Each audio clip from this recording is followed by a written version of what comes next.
Hello, everyone. Tonight we're going to begin with the winters of Victorian London, the kind of cold that doesn't simply bite. It settles in, takes a room, and pays rent in soot.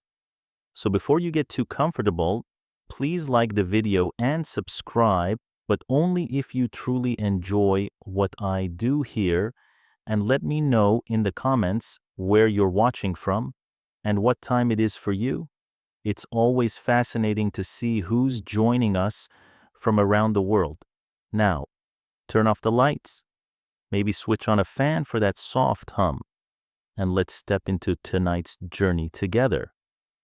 We're headed into yellow fog and cold breath, where a single bell through the mist counts the hour and then keeps its counsel.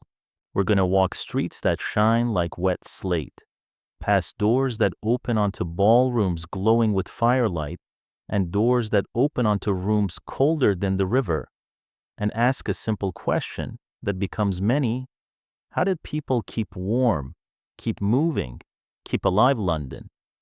In winter was a city of two temperatures.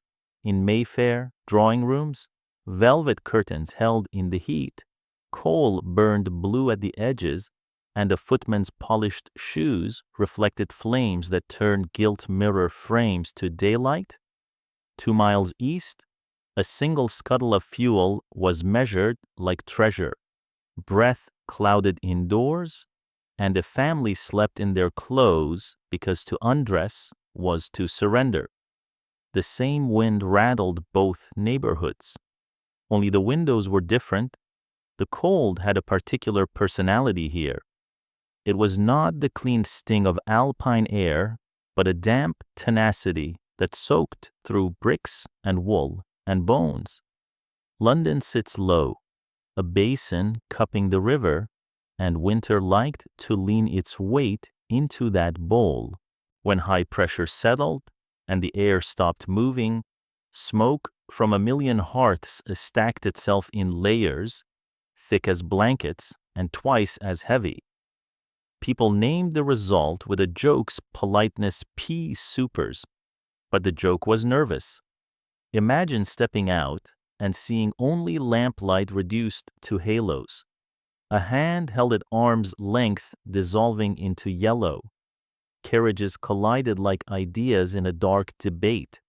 Drivers swore they could smell the river before they saw it. Letters sent later called it fog, as if mist were all it was. The streets knew better. This was coal made visible. Horses told the weather first. Their hooves struck icy cobbles and slipped, iron on glass, and the sound carried through the fog like cutlery on stone. Street sweepers swung brooms with stiff wrists, clearing slush that refroze behind them, and the metal collars of their carts clinked like cold bells. In alleys, laundry lines froze in graceful arcs, a choreography no one had planned. A child leaned over a sill and breathed a small ghost onto the air, then drew a smiling face into his own fog and laughed with a cough he did not think to name. Inside, drafts were invisible tenants. Even where fires burned, doors whistled and sash windows rattled, and heat fled toward ceilings too high for human height to capture. In poorer rooms, there was a ritual for this everybody a closer. A kettle steamed, a coat became a blanket, a shoe was dried like a relic. In richer rooms, there was ritual too, but of a different order, 3 fires going at once. The music warming the air before the flames could, decanters beading with a friendly sweat. The same season, a different grammar. Every era has winters that become folklore. Londoners spoke for decades about the hard seasons of 1879 to 80, and again of the mid-1890s, when the river's edges crisped white and barges moved with the furtive patience of animals in snow. In those years, fishmongers knocked scales from frozen cod with their knives like glaziers chipping panes. and the serpentine carried skaters who looked, for a moment, like they belonged to an older painting. But most winters were not spectacles. They were merely long. The damp was an accountant. It kept ledgers in lungs and joints, writing interest due beside each breath taken too near a leaking window. Fog had a geometry of its own. It made distances elastic. A church tower might shrink to a silhouette only a street away. A lamplighter's ladder became a triptych of shadow, man, and flame. Policemen learned to walk by memory. The fifth doorway has a loose hinge that bangs. 3 steps after the paving dips, the curb dissolves into a puddle, and to call out to one another like sailors in shoal water. There were casualties, and not only from traffic. People lost their way within a mile of home. More than one story begins with "he went to fetch bread" and ends at the river. All of this made winter not only a meteorology but a mirror. The city's famous inequality, usually obvious in silver and brick, became audible in coughs and visible in breath. The wealthy could buy warmth in sacks and stacks, in wicks and wax, in meat and puddings that built internal fires. The poor bought it by the handful, by the hour, by chance. They stood over chestnut braziers in the street for a minute's relief and carried the ember smell with them, like a hope they could not pocket. Even the light declared sides. Gas mantles in the West End turned lobbies to amber seas, where ladies' dresses moved like ships under sail. In East End courts, the same gas ran thinner and lower, and a wick in a bottle did for a lamp. A foggy afternoon could slip into night like a trick, and if you were short of coins, light became a luxury measured in inches rather than rooms. The city adapted. People kept earlier hours when they could. Others extended the day into the dark because wages measured survival, not comfort. The streets understood the theater door and the workhouse door stood ajar on the same evening. Listen, and you could hear winter's inventory. A bell at a church gave 1 neat syllable attendance and retired. A barge offender thumped with composure. A door latch tried to be cloth and was forgiven. A line tossed around a bollard hummed quietly, and if you tied it properly over, under, through it answered, with the small satisfied vowel, your ribs knew. These were not the city's great noises. They were the ones that explained how things kept going. We will spend the rest of this journey moving through the ways people answered back. Fire and coal, food and hunger, boots and rags, work that could not stop because weather does not excuse rent, medicines that promised more than they could deliver, and remedies that did their best with onions and mustard. We will watch children in both neighborhoods, one tossing a snow in a garden, one collecting sticks along a gray shore, and let the 2 scenes sit side by side without flinching. We will step into the workhouse where heat was rationed like mercy, and into parlors where an extra log was the difference between cheer and extravagance. We will go out at night, too, because the city never quite slept. And under gas halos, the winter invented a second shift. Music halls humming like stubborn hearths, street performers with cold fingers conjuring warm laughter, policemen counting their steps aloud, and people doing what people do, which is to find each other. Before we set the first fire, a last word about the fog. It was not only a Victorian mood, it was a machine. Bituminous coal made a smoke with weight in it. Chimney pots multiplied it. Calm air pressed it downward. Houses held it the way cloth holds dye. When the wind returned and the sky's lid lifted, the city exhaled. Until then, lungs kept books and proved poor archivists. To call the fog picturesque is to miss what it did to flesh. To call it wicked is to miss that it came from rooms like ours. So let us begin where winter begins, with weather that sounds simple and is not. We will keep our eye on coal scuttles and bread queues, on horses' knees and children's cheeks, on curtains that bell with draughts, and on the small, obstinate kindness of a hand held toward another hand. We will be honest about cruelty and clear about blame, and we will also write down the jokes, because Londoners did.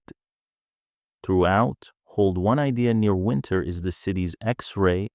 It shows what summer dresses up. You will see what is broken and what is brave. Take a breath with the harbor bell we'll hear later in this story once, only once, and count yourself present. The lamp is lit. The door opens to cold air and the first chapter of survival. Coal was winter's currency, flame its grammar. In a city where breath hung in rooms like a second curtain, every hour of heat was counted, bargained, and memorized. The rich ordered warmth by the ton and forgot the ledger. The poor bought it by the scuttle and remembered every handful. The work of a day could vanish up a chimney in an evening, and London learned to live with the arithmetic. Begin at the river and the docks, where black mountains arrived in ships from the northeast, holds filled with the slow harvest of ancient forests turned a stone. Men with rope-burned palms whistled to each other across decks as baskets rose and fell. Coal heavers and whippers moved their cargo like a tide that only ever ebbed into the city. Carts rolled out in files toward yards where scales creaked and measures were sworn by, at least when someone was looking. You could tell a coal yard by its smell mineral, a faint vinegar of sulfur, and by the grit that turned snow along the fence to dark lace. From there, warmth fractured into retail big houses with cellars and pavements fitted with iron lids that flipped back to swallow a delivery.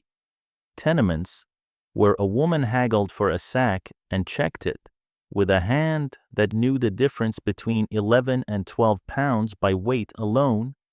Inside the houses that could afford it, fires multiplied.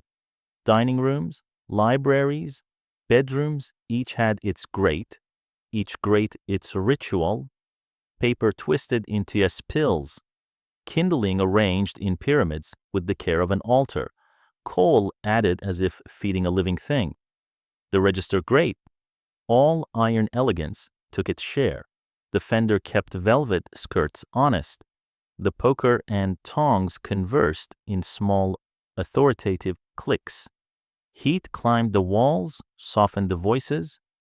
You could tell what kind of evening it was by the color at the coal's edges: blue for a well-drafted, prosperous burn, dull red for a night that needed attention. Footmen carried scuttles as if bearing trophies. Children sat cross-legged with picture books and learned that winter, properly managed, could be taught to purr. East of that comfort, the grammar changed. Fuel came in rations a shilling's worth, half a scuttle, sometimes nothing. Ashes were sifted each morning for cinders with one more dignity in them. A woman's hand, red and chapped, dropped each survivor into a tin with the sound of a life extended by an hour. Kindling was scavenged, orange crates broken, old chair legs repurposed, driftwood hauled up from the Grey River steps. When the scuttle ran low, families negotiated cook now or warm later. A stew held heat and belly both. A fire for conversation meant dry socks and an easier cough. No one forgot the price of a flame. There were substitutes. Coke from the gasworks burned hotter and cleaner than the worst coal and cost less when the works had plenty. The smell of town gas lingered around the yard where it was sold. Dustmen took away the city's ash and sold breeze-sifted refuse used by brickmakers and sometimes by the poor as a weak fuel. Nothing in this economy was truly waste. In deeper poverty, even wood shavings and rags went into the grate, and the smoke told a street what had been sacrificed.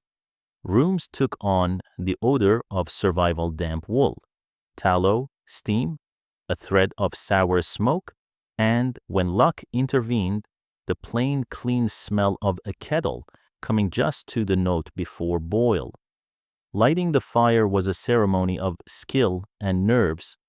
Some people swore by a bed of paper, others by shavings laid like feathers, others by a single match and patience. Match girls sold the means of ignition with chapped hands and quick eyes, their boxes light as salvation on some days and useless on others when rain soaked everything you could burn. A good fire began small and rose like an argument that convinces, then settled to its work. A poor fire sulked, smoked, stung eyes, wasted coal, wasted hope. In both kinds of rooms, there were hacks, a newspaper held to the front of the grate to draw a draft, a brick warmed in the oven and slipped into a bed wrapped in flannel, stone bottles filled with hot water tucked under blankets with a sigh of relief that sounded the same in Belgravia as in Bethnal Green. Warmth had its public faces. Tap rooms and coffee stalls were social furnaces where people thawed hands, traded news, and stretched a mug as if it could heat the blood by companionship alone. In the streets, brazier smoke rose in threads that knitted small circles of relief. The roasted chestnut seller held out paper cones that warmed the palm before they filled the stomach.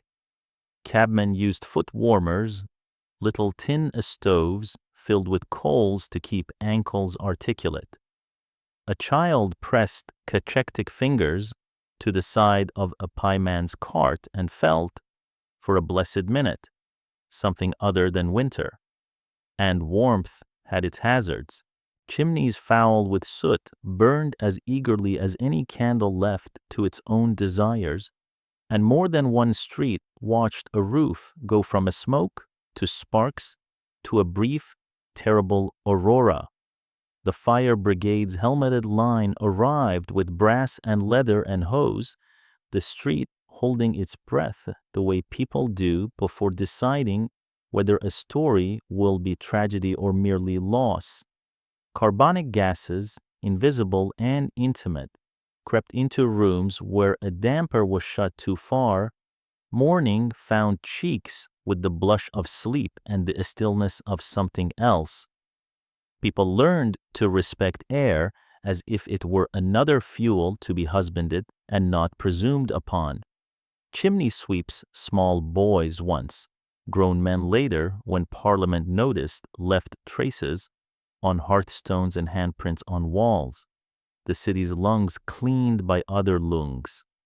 Price turned warmth into theater.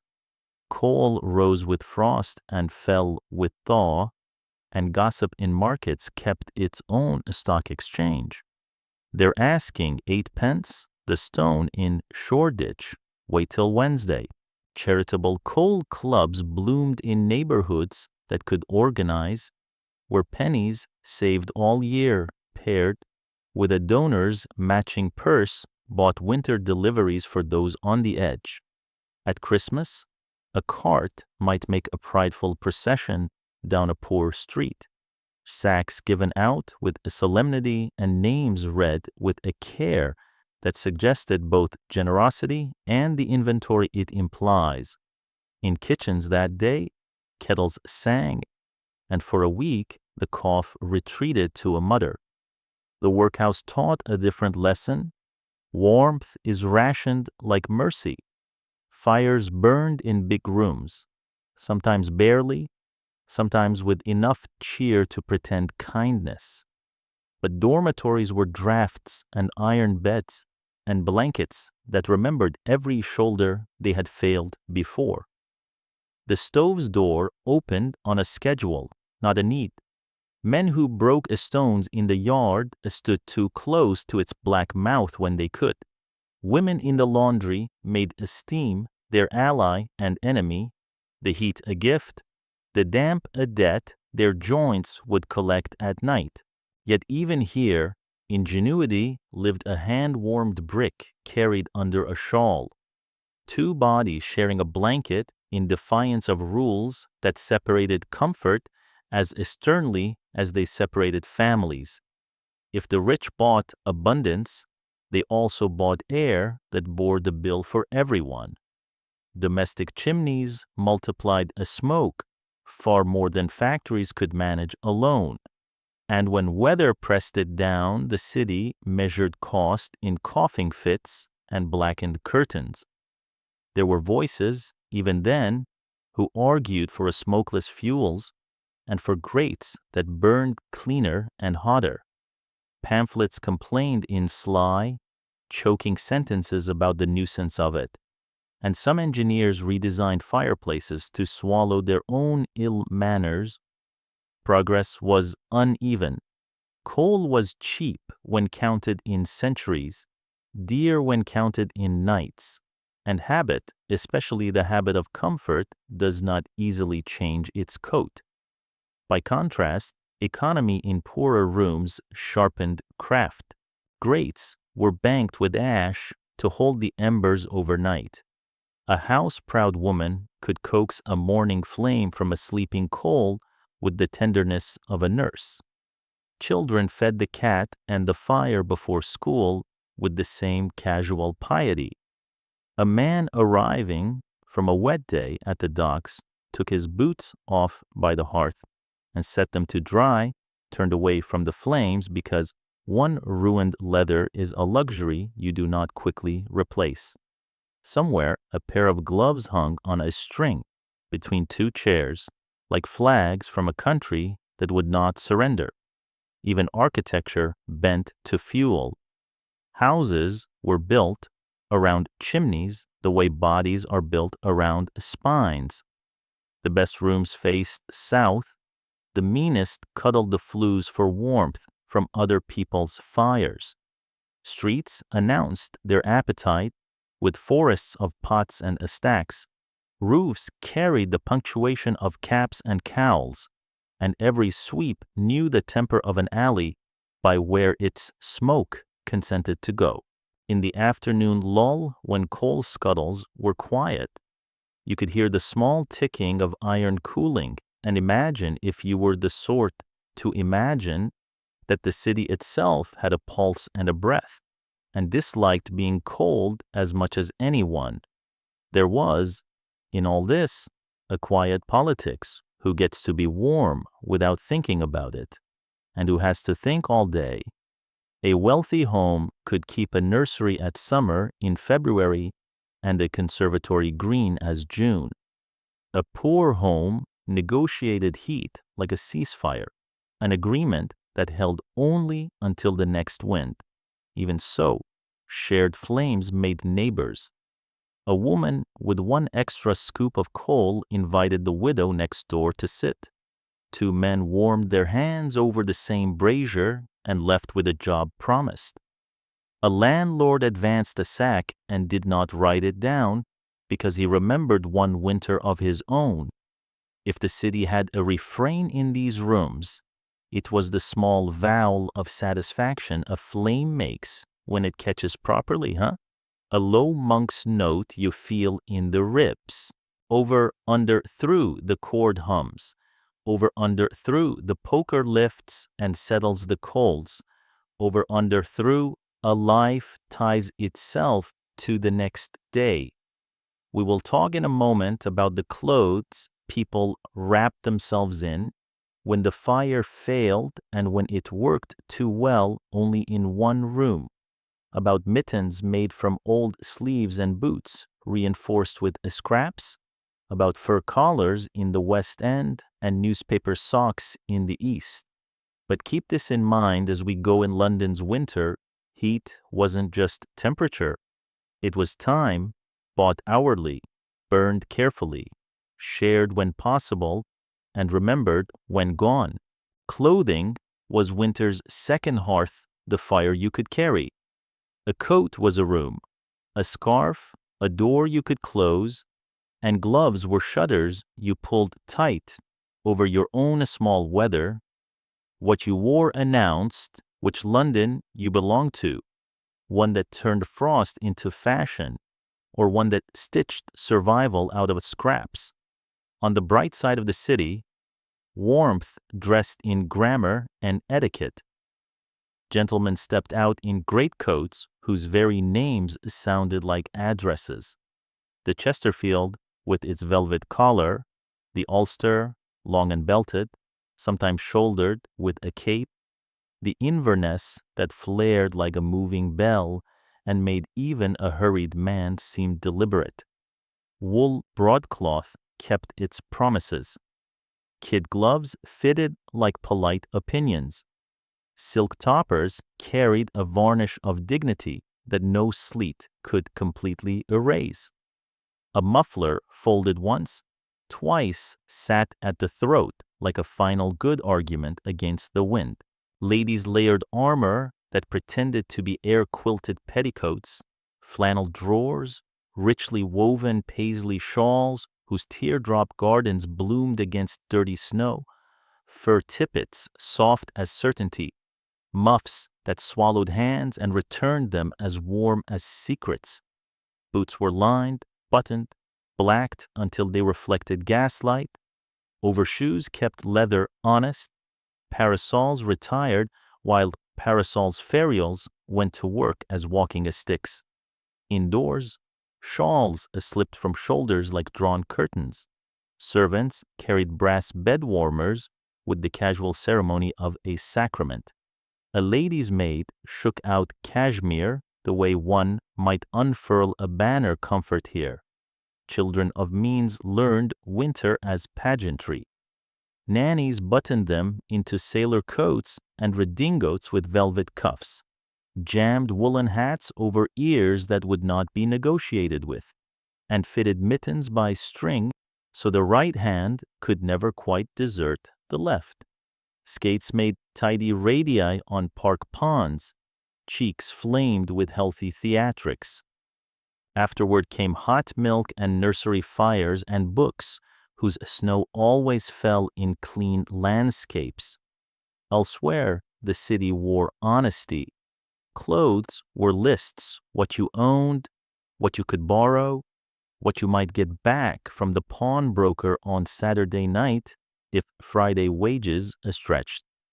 Monday mornings at Uncle's were quieter in winter. Sunday best had been redeemed to go to church, and now returned across the counter piece by piece coat, shawl, boots re-recorded as collateral against the week. Streets had their own wardrobes. Petticoat Lane and the Rag Fair around Houndsditch were markets where garments lived second, third, fourth lives. A coat that had warmed a clerk in Holborn now warmed a docker in Wapping. A mended frock gained history with every stitch. Boots took on new souls like old arguments learning to walk again. For the working poor, fabrics were geography. Fustian and corduroy stood up to abrasion. Linsey-woolsey was a hedge against both cost and cold. Shawls went from head covering to baby sling to impromptu blanket in one afternoon. Comforters' long knitted scarves wrapped the throat in spirals of borrowed warmth. Cap or kerchief, tam or watch cap, whatever stayed on in the wind and could be slept in was best. Men who lifted and carried wore jackets that knew how to forgive rain. Trousers were patched at the knees until the original cloth was roomer. Shoe leather failed in the same places first.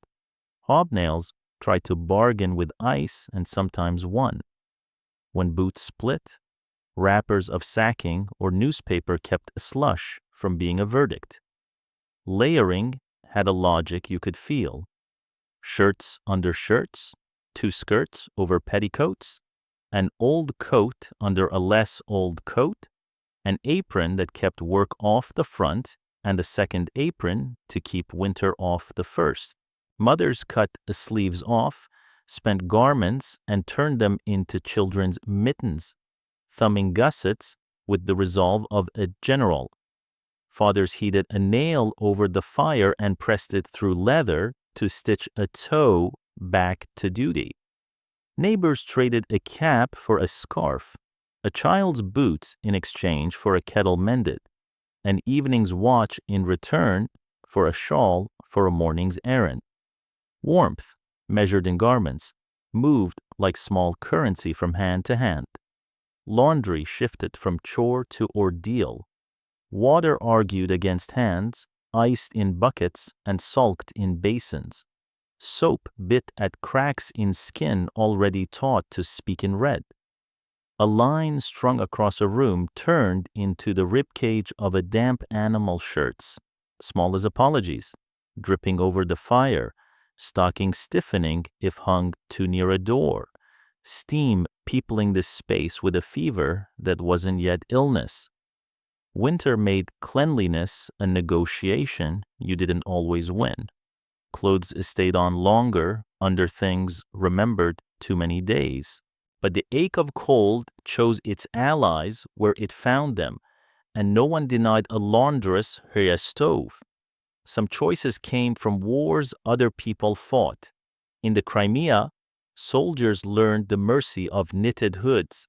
Londoners called them balaclavas and borrowed the trick, tying warmth to the mouth and nose as if silence itself were insulation.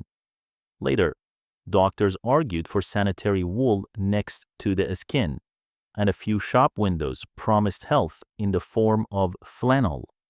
Most people trusted what their mothers had trusted: well-darned stockings, a chest kept dry, and a scarf that kept the wind from writing your biography. Ill-fitting clothes had a price the body paid in installments. Damp cloth meant chilblains that burned first and then sullenly forgot how to heal. Trousers that wicked ice to the knee betrayed their wearers to coughs that settled like squatters. Bareheaded boys through fog returned with ears like berries and lungs like bellows worn too thin. Boots that leaked brought fevers home by the soles. A shawl wrapped tight against rain cut breathing just enough to make a day's work a longer hill. And yet everything was used again, used past the point of memory. A coat was turned and turned again. A dress became a skirt, then a child's pinafore, then patches, finally. Rags fed the paper mills that, in some good seasons, printed sermons about charity and economy that were older than their own fibers. Clothing, like fire, could betray. Tallow-smeared sleeves flared near grates.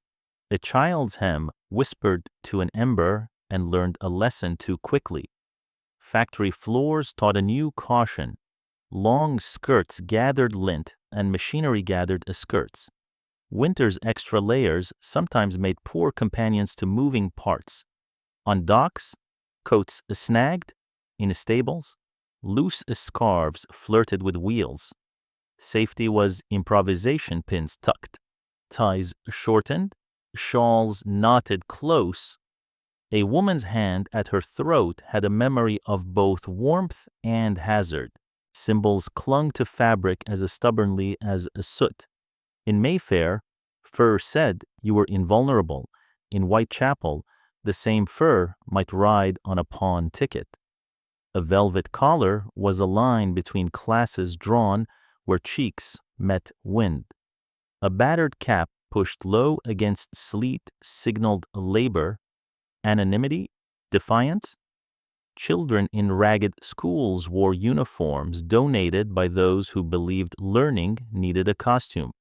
The uniform warmed, yes, and also announced a ladder set against a wall not of the child's building. Workhouse clothing washed individuality from seams. Outside its gates, people recognized the cut and looked away or looked longer, each response its own sentence. There were small mercies. A charity parcel opened to reveal a shawl still soft at the neck, and the woman who received it pressed it to her face with the particular sigh of someone who has been briefly bereaved. A parish distributed stout boots to boys with feet like question marks, and you could hear the difference on the pavement: less slap, more step. At Christmas, a blanket crossed a threshold like a promise kept. Tailors took in wages with one hand and, with the other, looked at a seam and made it better than the coin allowed. Seamstresses slipped an extra row of stitches into a child's cuff because their fingers had a religion no one had to preach. There was vanity, too, because people are people even when the thermometer forgets them. A ribbon stitched into a cap on a morning someone hoped would be lucky. A man slicking his hair with water, not because it warmed him, but because he was going to ask for work from someone who liked neatness. Girls comparing shawl fringes like fortunes told and laughing in clouds of their own breath. Even the poor went, when they could, to the photographer on a winter Sunday, sharing a borrowed coat, a single watch chain, a hat tipped just so the dignity of being seen trying to outlast the cold. And there was invention. An old quilt, cut and bound, became a child's cloak that turned a walk to school into a small victory. A sailor's pea coat, thrifted and too large, met a belt and learned its new waist. A pair of socks, felted by accident, learned to live in shoes that, for once, did not punish. On the edges of the season, you could see households graduating garments, this one for March when courage returns, that one for January when it doesn't, and putting cedar and hope between the folds. In rooms where fires could not reach every corner, clothing completed the map. People went to bed in layers and called it prudence. Nightcaps kept dreams from catching cold. A brick warmed near the grate became a companion under blankets, wrapped in a scrap of old skirt that still held a memory of color. The first sound in the morning was not always the poker, but the whisper of a sleeve sliding back over an arm. The decision to be dressed in the day rather than merely present in it, so winter wrote its ledger in seams. The city's rich wrapped themselves in confidence and they stepped out into weather as if it were an inferior argument. The poor turned thread into resistance and wore it until resistance was threadbare and then wore it still. Between them moved the markets, the pawn shops, the charity halls, the rag pickers, the tailors, an economy of cloth that told the same story as the coal scuttle and the loaf of bread. If warmth was time bought by the hour at the hearth, clothing was the hour's extension in the street. Next, we'll lay a table and count calories as carefully as coins, what the city ate when frost set its own place, and how hunger and abundance learned to share a river. Winter sharpened appetite into arithmetic. Calories weren't numbers yet on paper for most Londoners, but bodies kept the ledger. The cold charged a surcharge on every errand, every lift, every breath that made a chest steam in the lamplight. A dock worker might need 3,000, 4,000 calories to fight the wind and hoist the city's life from barges. A seamstress, sitting by a dim window with fingers that had forgotten summer, needed fewer, but hunger was democratic in its impatience. The problem of winter was not only food, it was heat. Coal in the scuttle, coals in the grate, heat in the belly, the same currency with different coins. Before dawn, the markets lit like rough constellations. At Smithfield, carcasses swung white and silent as moons, while butchers' knives made the skids of light. Billingsgate stung the eyes with salt and cold. Fishwives called haddock and cod. Eels turned in pans and released their clean harbor smell, and a boy hawked oysters common, cheap, stacked in mounds that looked like shingled roofs. Covent Garden offered winter's grammar cabbages tight as fists, potatoes with earth still in their cuffs, onions that promised to behave in a pot. Prices climbed when frost halted carts, fell when a thaw let the countryside breathe again. The poor learned the market's weather as carefully as the skies. In great houses, the kitchen was a warm country governed by copper. A cook in a sootless cap presided over a coal range that kept time like a heart. Beef roasted under a crust of salt and promise. Puddings trembled in basins and gathered courage. A boy turned the spit with the faithful patience of an altar server. Trays went upstairs heavy with gravies and late oranges from far latitudes, with mince pies the size of small triumphs, with tureens of turtle or mock turtle that coaxed winter toward civility. For the rich, food was season and theater. Fuel was the backstage crew you never saw unless it failed. Elsewhere, meals were angles of possibility.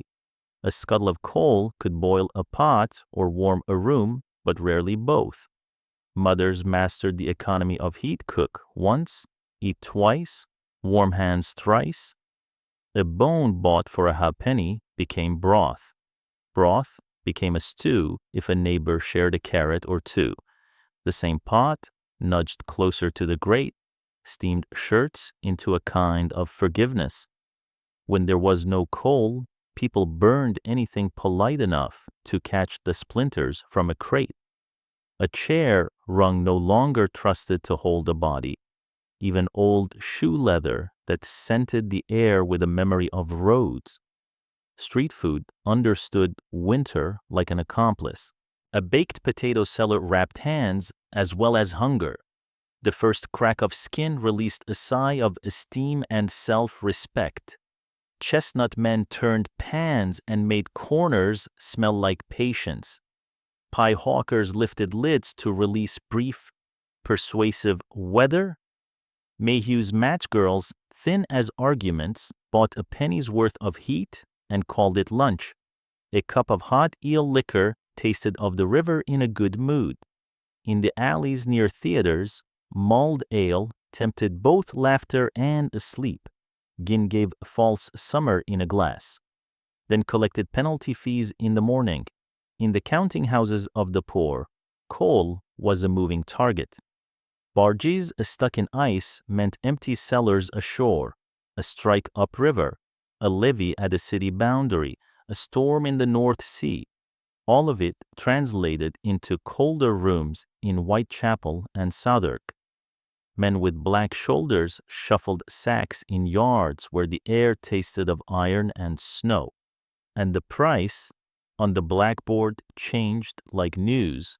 Gasworks sold coke cheaply cleaner, colder burning, stubborn to start, and families learned its temperament with bellows and curses. A good day meant coal enough to keep the fire from remembering it was ash. Food itself was not innocent.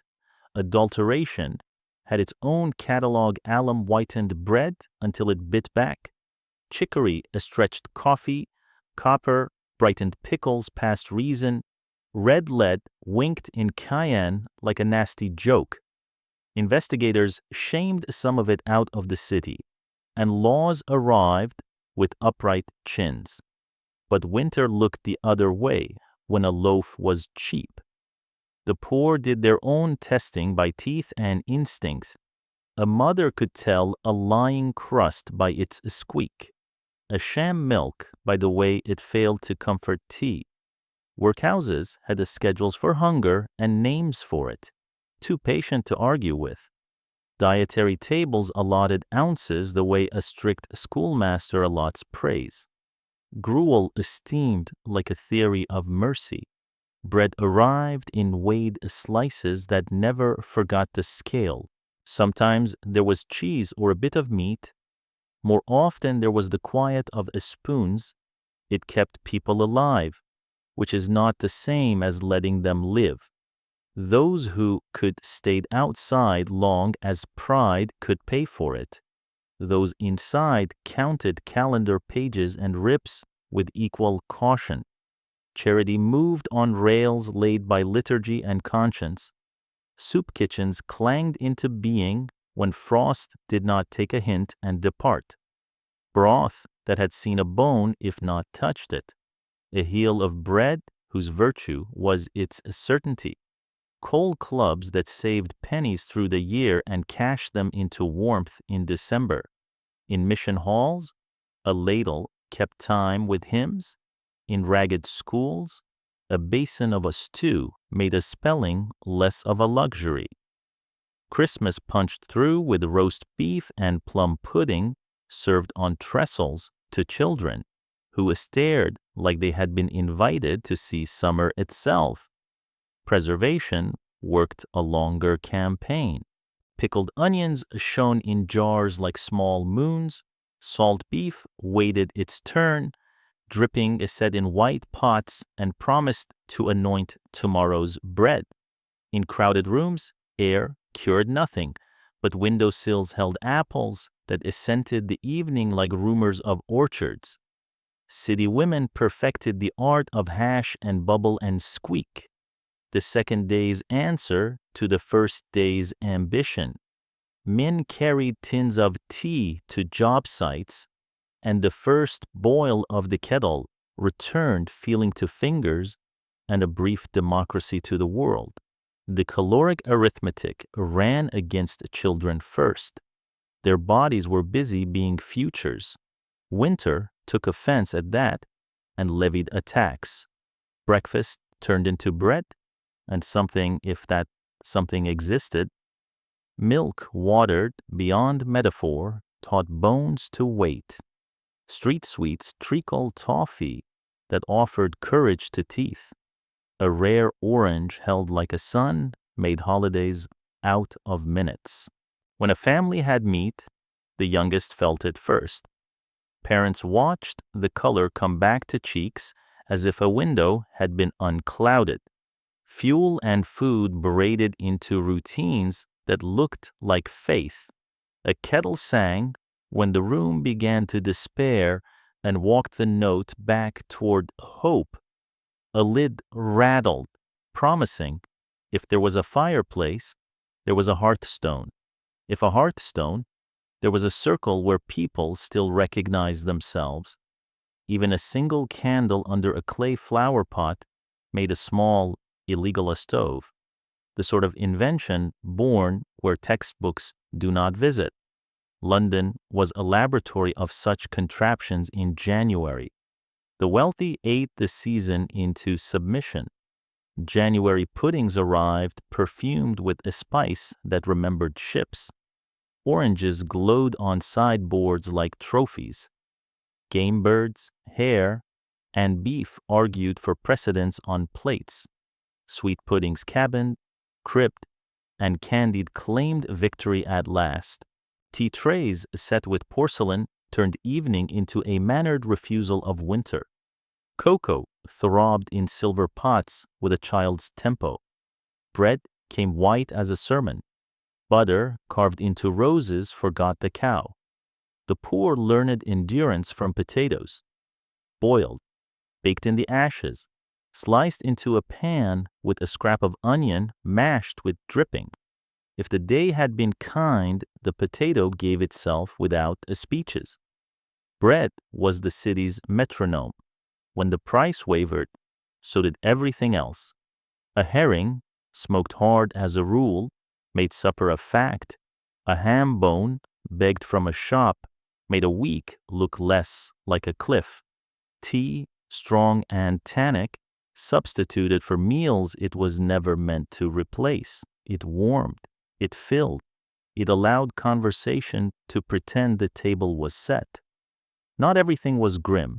A neighbor knocked with the heel of yesterday's loaf. A costermonger tossed an extra apple into a child's pocket and did not look for thanks.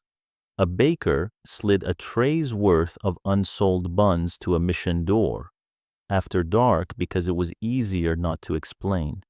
In those moments, winter lost jurisdiction for an hour.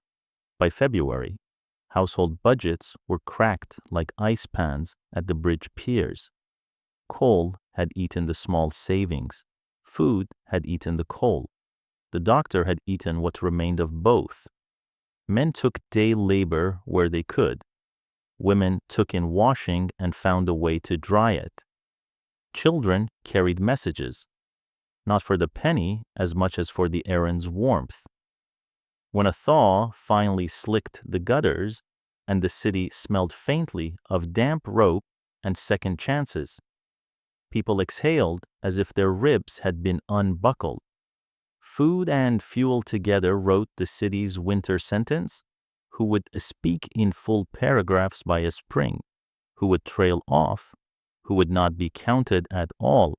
Next, we build the walls around those sentences rooms that held heat like secrets, rooms that leaked like rumors, and ask what it meant to call anything shelter when the season was busy proving itself a landlord. Shelter in winter was less a place than a verdict. Food and fuel set the terms, walls enforced them. In London's cold months, a house could be a fortress, a sieve, or a rumor that a room once kept its promises. The same frost that braided ferns on a Mayfair pane crept like a creditor through a tenement sash in Whitechapel. And the difference was not meteorology, but money. In the West End, brick and stucco stood like well-fed arguments. Townhouses wore their cornices like epaulets, front doors double-hung to baffle drafts, lobbies tiled and swept, boots drying in the orderly heat that coal cellars guaranteed. Servants moved before dawn, scuttles refilled, fires laid, brass polished to a civil glint. Heavy curtains fell in brown or claret folds. Door snakes wedged against the floor.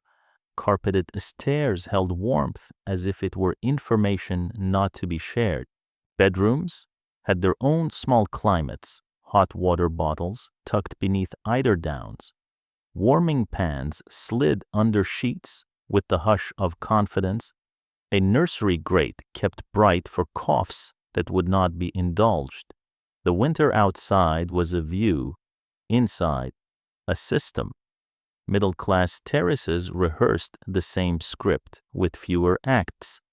One fire for the parlor, another coaxed in the kitchen. Upstairs, rooms bargained with shawls and spare quilts. Drafts were managed with ingenuity a folded newspaper wedge. A rag stuffed into the sash where putty had retired. A rug dragged close to the grate so children could dress in a small embassy of warmth. Rent day came weekly. Coal looked larger or smaller depending on the number written in the rent book. A narrow yard lowered a bucket into a pump that remembered summer more than the barrel did. On iron mornings, the handle bit the hand, and the water sulked into ice where shirts were meant to drip. East of Wealth, Houses multiplied into uncertainty, courts and alleys pinwheeled behind main streets. Steps sank below pavement level to cellars that pretended to be rooms. In the rookeries, St. Giles once, later the Old Nicol and parts of the Spitalfields dwellings were piled like reasons. A family to a room, sometimes two, a mattress shared by shifts. Frost traced itself across inside walls. Mold answered back from the skirting. Windows broke and were mended with paper, then paper with cloth, and always the cloth remembered rain. The shared yard offered a single standpipe. It froze obediently. Privies were too far, too full, or both. When the wind found the court, it stayed for company. Overcrowding was not a scandal to discuss. It was furniture. A grandmother in the corner bed behind a makeshift curtain. A baby in a drawer lined with cloth. Two boys on the settle with their boots as pillows, because if you slept in them, you might keep both the boots and the toes. Basements flooded in a thaw. Garrets sweated when a neighbor's chimney ran too hot. The rent collector came on Monday whether the week had cooperated or not. Tally book open, polite enough to be immovable. Some landlords were merely absent. Others thrived on subdividing silence, one room cut into three, with boards that did not reach the ceiling, so conversations and coughs could commute. Night brought the cold to a pitch. In lodging houses registered by law in theory, in practice often hopeful beds could be had for 4p. For less, there was the penny sit-up, a bench until dawn for still less, a rope strung across a room so men could sleep sitting, faces folded into sleeves, the rope let down at morning like a merciless clock. Common kitchens sizzled with fat and stories. Registers were taken. Fleas and hope changed addresses. A doss with clean sheets was a rumor worth chasing from corner to corner. The street was its own lodging. Arches under the rail lines, market sheds after closing, church porches that conceded a roof if not a door. People learned their topography of last resort. Constables woke sleepers with a truncheon tap. Social reformers counted and wrote, then returned with a plan that might or might not outlast the frost. The Metropolitan Houseless Poor Act gave the police a legal route to workhouse casual wards, a bed of boards or straw, a wash, a bowl of something, and morning tasks that repaid the charity at a rate few would call kind. Men broke stones, women picked oakum until their fingers became geography lessons in pain. Still, a roof is a roof when breath is smoke. Fires were both salvation and hazard. In rooms where the chimney had been bricked or never installed, a brazier promised warmth and sometimes stole the air while people slept. Newspapers in the morning told the story in the small column, where tragedy is a footnote. Paraffin lamps flared into curtains. Flues caught at soot and turned to flame with a sound that homes remember for years. Insurance was a vocabulary some streets did not speak. A single spark could turn a court into a rumor of itself by noon. Shelter was also politics nailed to brick. Boards and commissioners debated model dwellings that would discipline as they housed no lodgers, curfews, inspections, rules for laundry days. Peabody's new red brick blocks rose in courtyards clean as ledgers, iron stairways, taps that worked, privies that acknowledged geometry, rents pitched between affordable and aspiration. Families who qualified found themselves housed and governed. Their lives steadied by plumbing and schedules. Octavia Hill's management taught thrift with visits and envelopes. the rent collected with a lecture and sometimes a kindness. Flower boxes appeared on sills, like small arguments that life could be decorous. 2. These reforms did not erase winter, they taught it manners within limits.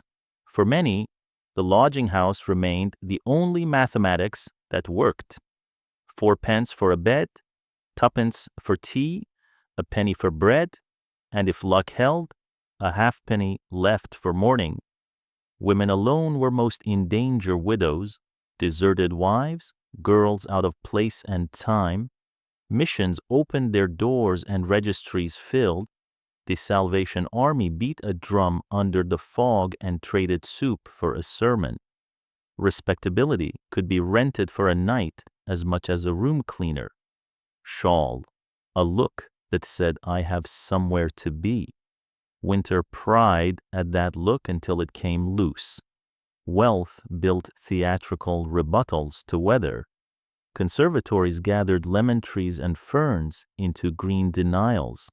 Hothouse grapes turned up at table when hedgerows wore iron lace. Bedrooms boasted bath heaters, water closets were miracles blessed by plumbing. If a room was cold, it was someone's error. Errors could be corrected. The house was a machine with coal for blood and servants as valves. You pulled a bell and warmth arrived sooner or later, usually sooner. The same city held houses that made new weather of their own. In narrow courts where sunlight was a traveler, damp set up its own kingdom and taxed its citizens in coughs. Winter asked for rent in extra blankets that did not exist, in the smothering of clothing hung to dry over the one small fire, in windows shut against drafts that then trapped breath and illness together. Sheets froze against walls, children woke to frost feathering the inside of glass as if the air had learned to draw. Even hope had a geography. A move from cellar to first floor could feel like a promotion. A corner room with 2 windows might change the family's winter map. Neighbors shared signals: a pot on, come in, a cloth at the sill, not today. 3 quick knocks, a creditor. Be still. News of a cheaper room traveled as fast as gossip about a bad landlord. A decent one was guarded like a saint's bone.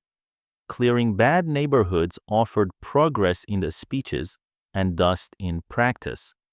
A rookery was demolished. Families scattered like dandelion fluff. Winter found them wherever they landed.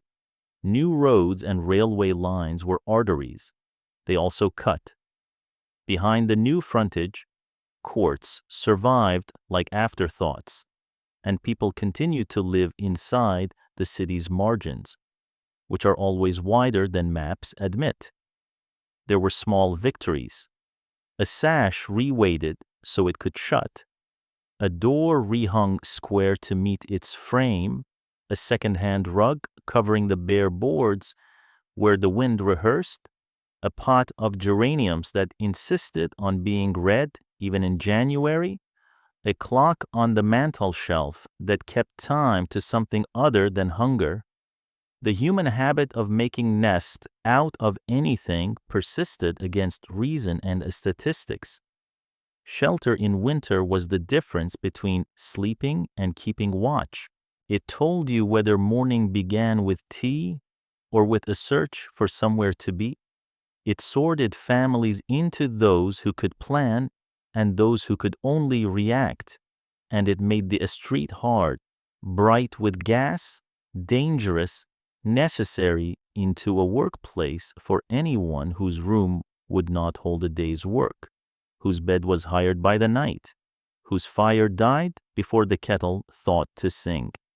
Tomorrow we step outside and earn warmth the long way on the pavements, where voices sell heat by the cup, where hands crack in service of other people's rooms, where fog edits distances and the city's economy of survival writes its ledger in cold ink.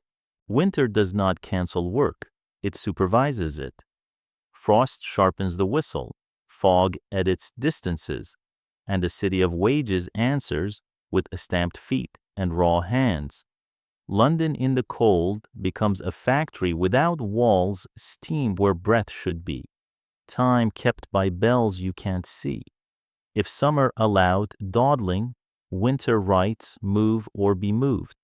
On the pavements, costermongers pull their barrows like small ships against a gray sea. Hot chestnuts hot as love a voice tries, then drops to the truth. Hot. A brazier glows the color of patience. A girl with a basket of muffins beats a rhythm into her sleeves so fingers stay articulate. A boy selling pies recites a route that swerves around puddles that remember carriages. The fog eats half their syllables, so they pitch the other half higher. When trade is slack, they step in place, boots sucking at slush. Faces turn to the brazier as if gossiping with it. Money is measured in moments of heat, 3 chestnuts, a minute of warm hands, a baked potato. 2. Downriver, dawn is an argument. Men crowd the dock gates for the morning call on. Caps low, shoulders set today. Pick me. The foreman's finger allocates bread. Those chosen stride toward the cranes, the passed over drift toward cheaper breakfasts and longer thoughts. On the quay, the Thames breathes iron through a wet cloth. Ropes burn, then freeze, blocks clog. Sleet needles the knuckles until rope fibers print themselves on the skin like a bad memory. Cargo is no respecter of weather timber, barrels of resin, sacks of grain with invisible mouths. Everything must be moved because everything is a promise made somewhere else. A barge noses the wharf.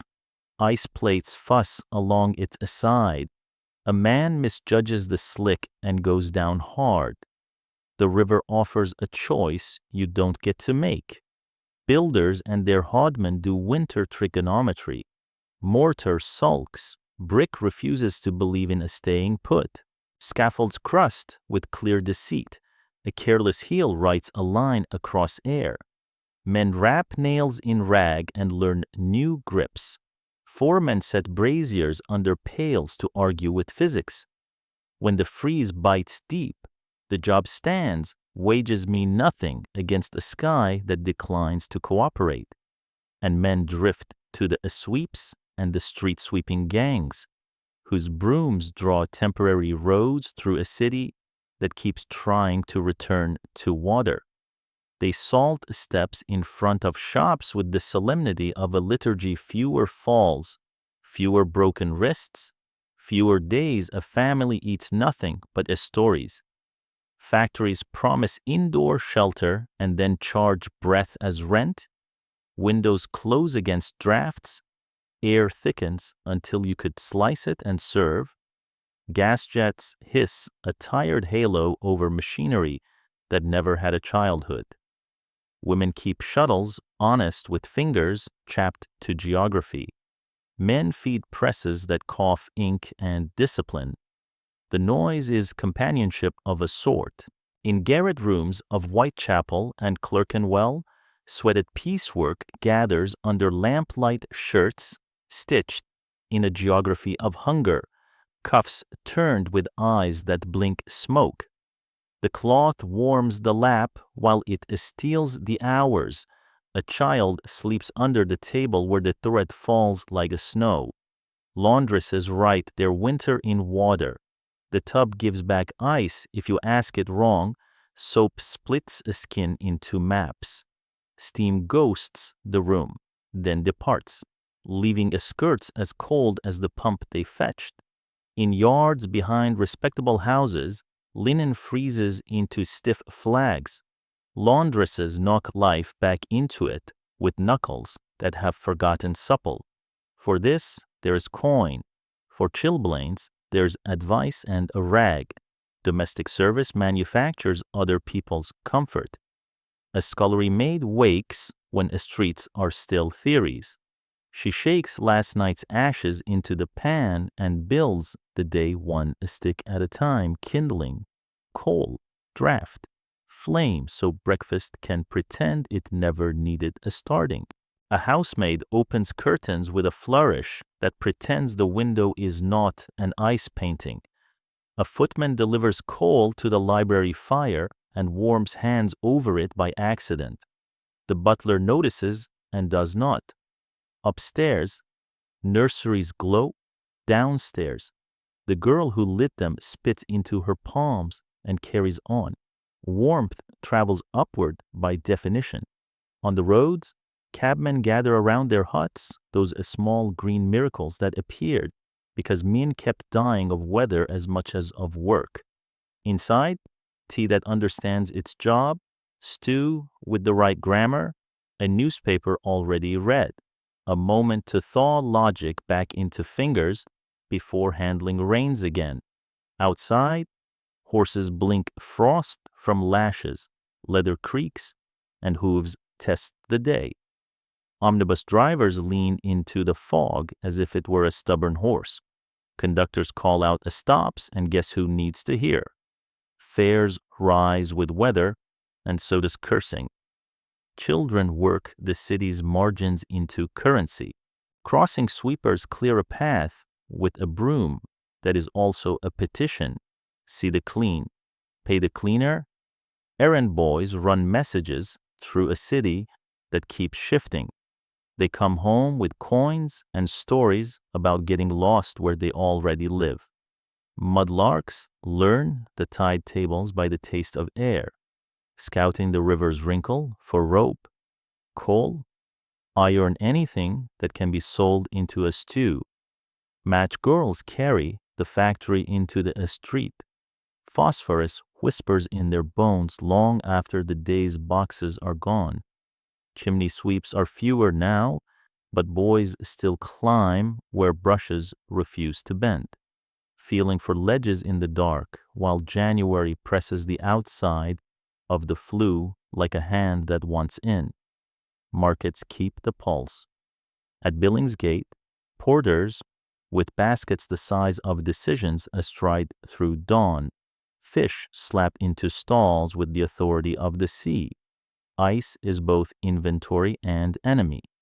At Covent Garden, breath becomes weather. Above crates of turnips, as steadfast as monks.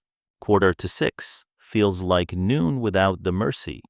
Coins migrate, arguments rise and fall, and the fog treats the gas lamps like a sermon it intends to interrupt. Smithfield's carcasses wear frost like lace. Butchers' arms shine with fat that refuses to be cold long. The sweated trades promise work without wages you can predict. A boot finisher takes leather from a middleman who will return on Friday like a season. The arithmetic yields coal if the children don't grow or cough. Pawnbrokers know the city's calendar Monday sees Sunday coats across their counters. Saturday sees them redeemed if luck worked overtime. Winter interrupts that cycle. More goes in than comes out. A teapot, a shawl, a wedding band muttering that it will be back by Easter. Accidents have their own almanac. A cart skids, a wheel crushes. The driver shouts at a horse that is already frightened. A crowd forms because crowds are the only democratic warmth. A builder falls 2 stories because someone blinked. A brazier tips in a doorway where a woman sells roasted whelks. The curtain behind her learns what flame does quickest. A policeman's boot finds stairs he did not anticipate. The lantern arcs, then settles. Winter gets its tithe in slips and strikes without needing malice. The day's small mercies are learned by heart. A publican lets a man stand by the hearth without a pint until he stops shivering. A church hall opens for tea and becomes a room where lungs can recover their manners. In a yard behind houses that face a better street, women bend over a communal copper esteem a temporary entreaty, gossip a form of heat that doesn't require coal. Neighbors trade a thimble of lamp oil, a wedge of fuel, an hour of watch over someone's children, so a mother can carry laundry 2 streets further where the water did not freeze. Night shifts inherit what daytime couldn't finish. Bakers turn darkness into bread. The air near the bakehouse becomes a rumor of summer and draws boys to stand at the door, smiling into a heat they cannot afford. Printers correct what an earlier hand set wrong. Ink stains find their way into fingernails that won't be clean until April. Police walk beats that fog keeps trying to erase. A truncheon taps a code with the pavement to say a human is here. Awake, counting. Doctors trudge to houses where lungs argue and lose. Dispensaries fill with coughs that rhyme.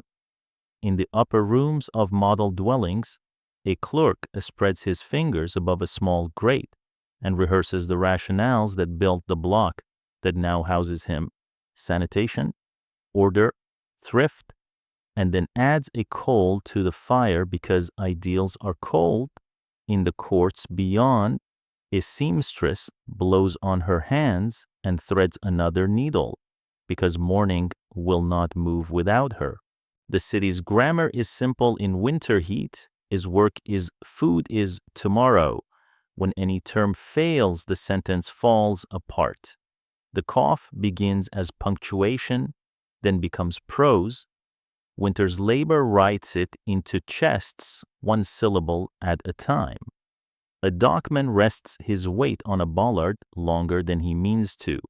A laundress steadies herself on the tub and sees stars that are not outside. A child's laugh breaks into a rattle. The salvation of the day, the scuttle stoked, the loaf bought, the rentman appeased meets the evening truth that bodies are not furnaces forever. The hospitals will feel this paragraph soon. Tomorrow we step where warmth is measured in degrees and in odds into wards and waiting rooms, workhouse infirmaries and charity dispensaries, where winter's ledger arrives in coughs and fevers, and the city tries awkwardly, unevenly to balance what it charged. The door to the ward opens with a hinge that has learned to move softly, because winter has taught everyone inside to measure noise as well as breath. Frost veils the panes. Beyond them, the city's fog presses like a second wall. Beds run in 2 calm rows under high windows, Nightingale's geometry of air and light, though the air is thick with coughs that disagree. A nurse slips a thermometer under a tongue, banks a grate that cannot keep up, and tucks a blanket around a child whose chest keeps rewriting the evening in rattles. Respiratory disease is the season's handwriting. Bronchitis builds its percussion section in tenements where 5 people share 1 damp room. Pneumonia arrives like a quarrel you thought was finished. Tuberculosis consumption does not hurry. It erodes. The fog helps none of it. Coal smoke stitches sulfur into the air until pea-soupers make eyes smart and throats burn. Doctors call some of it fog fever, as if weather had invented a new ailment. But the truth is, more ordinary lungs surrender to filth and chill. Even joints learn the weather's grammar. Rheumatism climbs stairs more confidently in January. Hospitals promise order. At St. Bartholomew's, at Guy's, at St. Thomas's, admission books in tidy hands record difficulty of breathing, fever, debility. Wards are long, white, and serious. The new pavilion plans admit winter light that flatters no one. Windows crack for ventilation until patients beg for mercy. A physician arrives with a brass stethoscope, worn smooth by years and days, and listens as if the chest were a clock that could be set right by attention. Laudanum waits in the pocket of his bag like a small, deceptive kindness. But a bed is an aristocracy of need, and there are never enough. Charity hospitals fill, no room returns more people to streets than sermons ever did.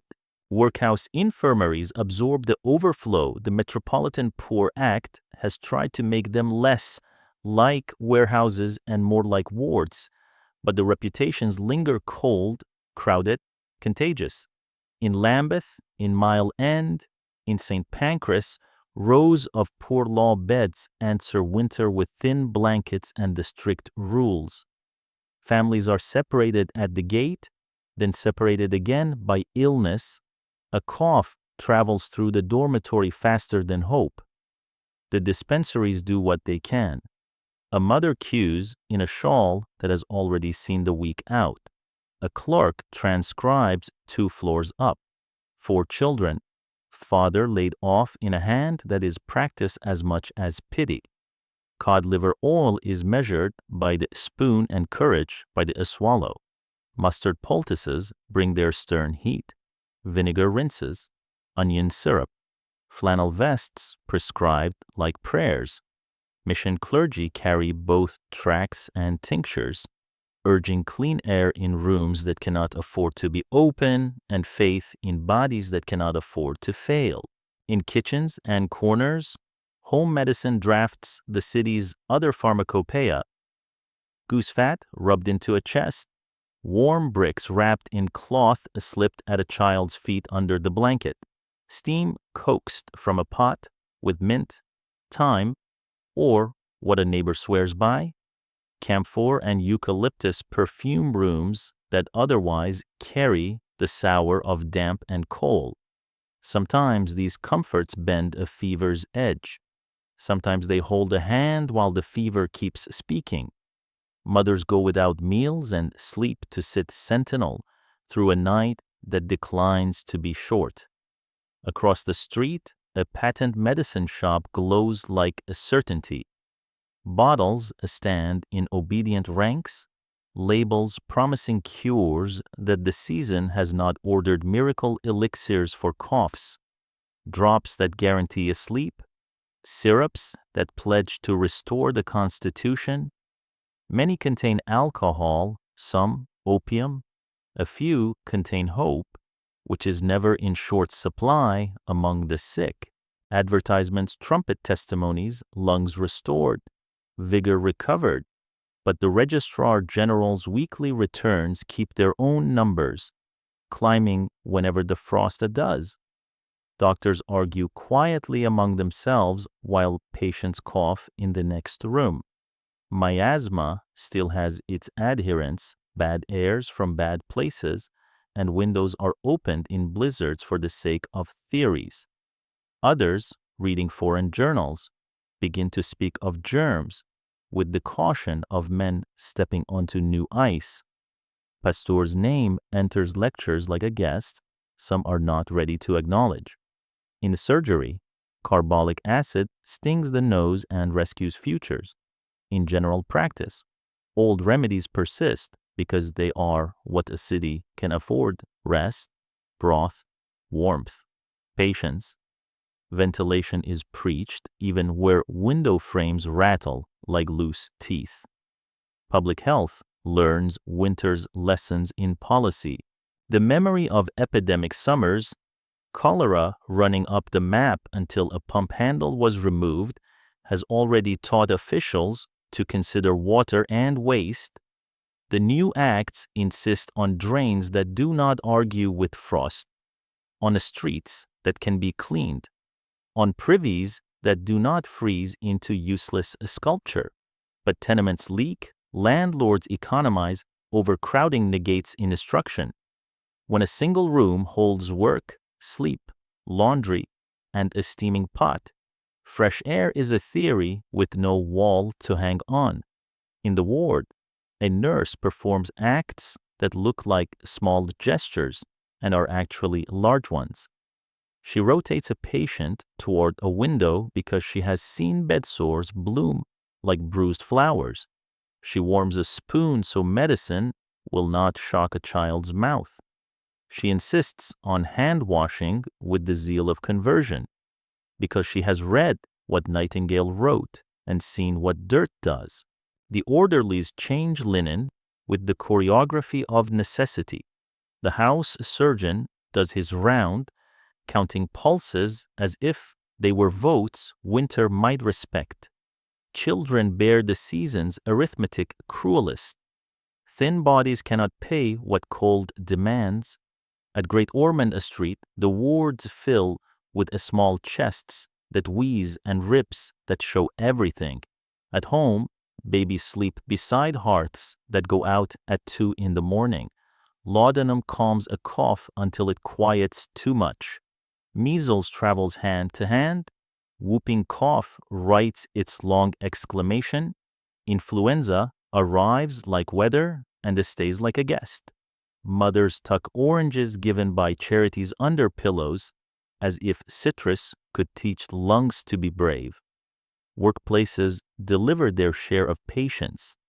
The match factory whispers its phosphorus into jaws that flare in pain months later. Laundries send chilblains and a rash of infections. The docks contribute crushed hands and chests soaked to pneumonia. The hospital admits them all and tries to sort luck from labor. A free clinic off Drury Lane opens late to catch those who cannot afford to miss the day. The line curves like a sentence with too many clauses. Wealth buys margin. In Mayfair, a physician arrives by carriage, steam wrapping the horse as if the city wished it warm too. Fires blaze, broths are rich, fresh linens are changed before they need to be. The patient's strength is banked like coal. Illness visits these rooms. No house is proof against influenza, but recovery rates rise where food, heat, and time are plentiful. Elsewhere, a man with fever misses a week's wages, and the family's fire shrinks to an idea. Medicine is not only tinctures, it is money translated into calories and degrees. Death is not a stranger, and winter makes it punctual. The parish clerk's pen moves faster. The coroner's docket thickens with exposure, exhaustion, disease of the lungs. In hospital chapels, prayers gather for people who could not afford a pew alive. Funerals in the poor districts compress ceremony into necessity. Burial societies do what they can. The undertaker's cart wheels complain on ice and carry on, and yet there is a stubborn survival. A girl leaves the dispensary with a bottle and a smile because someone listened and believed her account of nights. A nurse sits a little longer by a bed because the patient's breath counts slower in the dark. A ward sister opens a letter that encloses 2 sovereigns from a stranger's donation and buys blankets that will travel many winters. The city heals unevenly, improvises, and sometimes learns. When morning thins the fog, the ward quiets to a manageable chorus.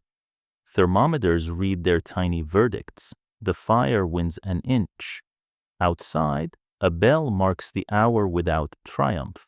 We follow that sound next to the smallest hours, where winter tests childhood itself and memory keeps the score with chalk no rain can erase. Night falls early on smaller shoulders. In the half-light of a winter afternoon, boys become silhouettes pushing barrows of newspapers. Girls become small figures with trays of matches that rattle like teeth. Breath blooms before their mouths and disappears. Rehearsal for a trick they will need to learn too often how to make something out of nothing and quickly. In nursery rooms west of Piccadilly, a nanny knots a scarf twice around a warm throat and checks the latch on a sash window that lets in only the idea of cold. In courts off Whitechapel, a mother wraps a shawl around two children at once and calls it a coat because words sometimes have to do extra work. Childhood splits at the curb in Kensington Gardens. Snow When It Comes arrives as ornament a sled guided by a groom, red cheeks, laughter that expects to find its way home.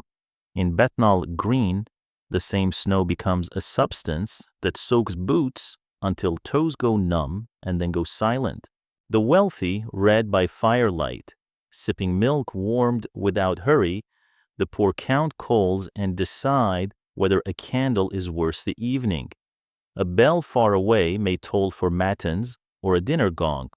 Closer in, it rings once at a lodging house door to mark the hour when a bed is lost to someone who arrived a minute late. Children labor in ways that make their smallness useful to other people's winters. A boy with quick feet and quicker eyes slides between carts, shouting headlines he cannot read. A girl with a basket of violets sells a spring as a memory to a gentleman who wants to soften an apology. Chimney sweeps despite reforms that promise otherwise a still climb where brushes cannot, their shoulders learning flues by feel, their lungs coming down older than their arms. Crossing sweepers rake a slush into manageable lanes and watch boots step where a snow has not decided to be treacherous. Mudlarks work the river's freezing margins with hands that stop reporting temperature and start reporting hunger. School, when it exists, competes with weather and wages.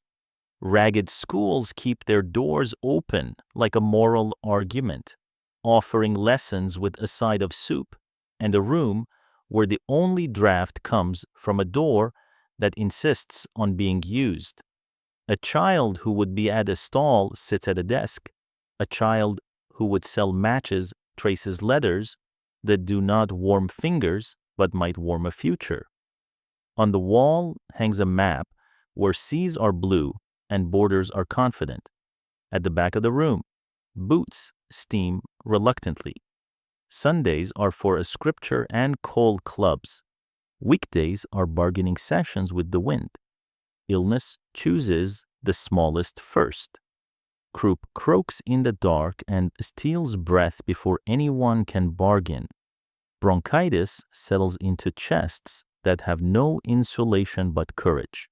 Measles and whooping cough travel from cousin to neighbor faster than charity can keep pace. A mother listens to a child's ribs count the night. Hand flat over a heartbeat, searching for regular, goose fat, flannel, onion syrup, steam from a kettle home pharmacy as liturgy. In hospital, a nurse bends low to catch a cough's a story and warms a spoon so medicine does not startle. The infant wards at Great Ormond Street fill and empty like tides written onto paper. The London fog contributes cases the way factories contribute shifts. Play survives, thinned but present. A string becomes a cat's cradle shared between red fingers. A broken hoop becomes a wheel for a race that decides nothing but laughter. In a rare fall of snow, children slide along a frozen gutter, shrieking until the cold remembers to bite again. A vendor of roasted chestnuts spares the smallest one for the smallest one. The brief heat nests in mittens made of rags and gratitude. Joy is opportunistic and disciplined. It arrives where it can, takes what time is offered, and curtsies to necessity. Orphans make their own geographies. Some find Barnardo's door, where no destitute child refused admission, is an ideal wrestled into practice room by room. Some find missions that swap a hymn for a bowl. Some find gangs that make rules, which at least can be learned. A boy sleeps beneath a railway arch and adopts the timetable as religion. When the first train shudders above him, he knows he is not yet dead. When the last passes, he considers how to keep the night short. A girl keeps watch for a constable who is kind and another who is not. Both wear the same uniform and different days in their faces. Christmas arrives like a bright coin in the fog. In Belgravia, the tree glows with candles and confidence. In Shoreditch, a mission hall strings paper chains made of newsprint and hands out oranges wrapped in yesterday's speeches. Carolers knock and then sing. Even when the door stays closed, pantomime posters promise magic to those who can spare a penny. Toy drives conjure dolls and tin soldiers from parlors where children already own the idea of abundance. For a week, perhaps 2, the city rehearses kindness harder than usual. Then January asks for its rent again. Workhouses take in families when weather removes the word choice. At the gate, children become wards before they become warm. Separation is policy, and winter has no veto. A boy finds himself in a line measured by height. A girl learns the routine of laundry, where a steam fogs windows and never reaches the bones. The gruel is regular and insufficient. The blankets are clean and thin. Yet survival, even at a cost that will echo, is still a kind of victory some children leave in the spring. Altered but alive. Not all stories bend toward rescue. A constable lifts a bundle from a doorway one dawn and finds a child who kept the city's secret too well. How silent cold can be. The parish ledger gathers a name and a date. A graveyard absorbs a small truth into a large landscape. Elsewhere, another bundle stirs and opens 2 eyes the color of new roofs after rain, and the nurse who finds him decides to speak to him as if he were good news. The city records both with the same ink. People remember the second longer because living takes up more room. Between these edges, millions of negotiations. Mothers cut adult coats into 2 smaller ones and invent sleeves from cunning. Fathers resole boots with rope and a stubbornness. Older siblings learn to eat last and make a game of it. Neighbors become kin by repetition, watching for one another's children at the pump. Sharing a pot when someone finds a bone with more to say. A shopkeeper overlooks a penny that is not there. A tram driver waits a breath longer for a child, running with a satchel that looks too light. A librarian smiles at a boy who returns a book late and asks for another with a hunger that has learned about different kinds of fuel. Wealth writes a gentler script, but even there winter edits.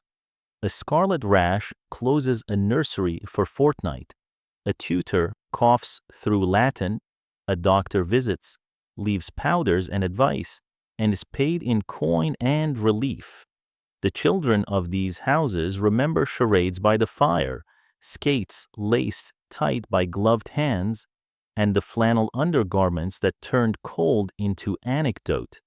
Their cousins in the East remember other things. The feel of a hot potato passed between palms. The sound of boots thawing near a grate.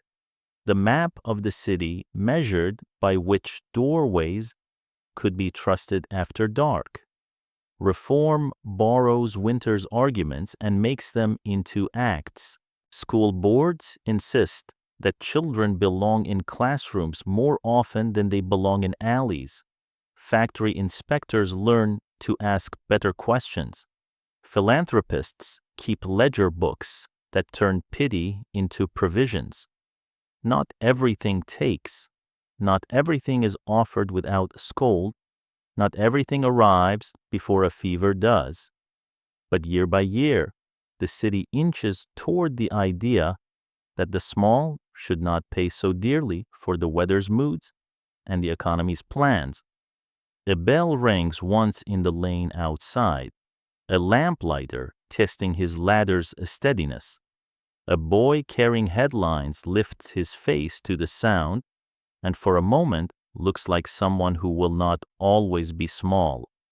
A girl counts her matches and decides she will sell them in batches this time because she has learned that customers like the idea of a handful better than the arithmetic of one. You stand a step back from the door, watching, and realize that the city's future is not an abstraction.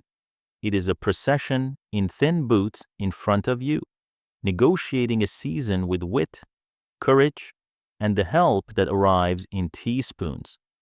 Tonight, the wind will lift and drop. The fog will decide whether to come inside. The cold scuttle will deliver judgments. 100,000 children will sleep under roofs that answer differently when asked to be kind. Some will dream of sleds, some of oranges, some of rooms where their breath does not show. Morning will test them again, and most will answer. We follow them into that dawn, and then we turn toward the women who keep those dawn's possible hands in cold water, minds on a dozen ledgers, hearts that refuse to close. Before the frost has quite made up its mind, a woman is already at work. She strikes the tinder, coaxes a coal from sulk to glow, puts a kettle where hope belongs, and counts in her head bread, tea, soap, rent, coal, candles, boots. Numbers line up like soldiers and then break ranks when a child coughs. Winter assigns her 4 jobs for every one named on a wage slip: a stoker, cook, nurse, treasurer, and she learns to do them all at once, the way a juggler learns to smile while knives pass near skin. Laundry is a season inside a season. In back courts and wash houses, steam blooms like a small summer that never warms bones. Women lean over copper boilers and wooden tubs, reddened hands working dolly sticks until water turns the color of other people's days. The mangle clicks and sighs, sheets feed through and emerge flatter, colder, obedient for a time. Chilblains stand up like small protests on fingers. The soap bites the way true economy must. The public washhouses, newer, tiled, almost church-like, offer order and hot water for a few pence. Queues form before dawn, shawls tied tight, buckets clutched like arguments. At home, clothes freeze on lines, sleeves raised as if asking to be dismissed early. She brings them in and dries them over chairs, the room becoming a damp field where coughs take root. Needles are winter instruments too, seamstresses stitched to the clock piece, to gather other people's appearances in rooms where the only heat comes from friction and resolve. Piece rates make arithmetic cruel: so many buttonholes to buy a loaf, so many hems to add a scuttle of coal, one more night's eye strain for the price of a candle. The sweating system moves work through hands invisibly, like a fog that delivers garments with due dates and takes away youth as a surcharge. Somewhere a gentleman admires a well-set collar, somewhere a child asks why the light is so thin, somewhere Thomas Hood's old refrain. The song of the shirt finds a new rhyme in a woman who stitches until the air in the room forgets to circulate. Outside, winter trades are a syllabus in endurance.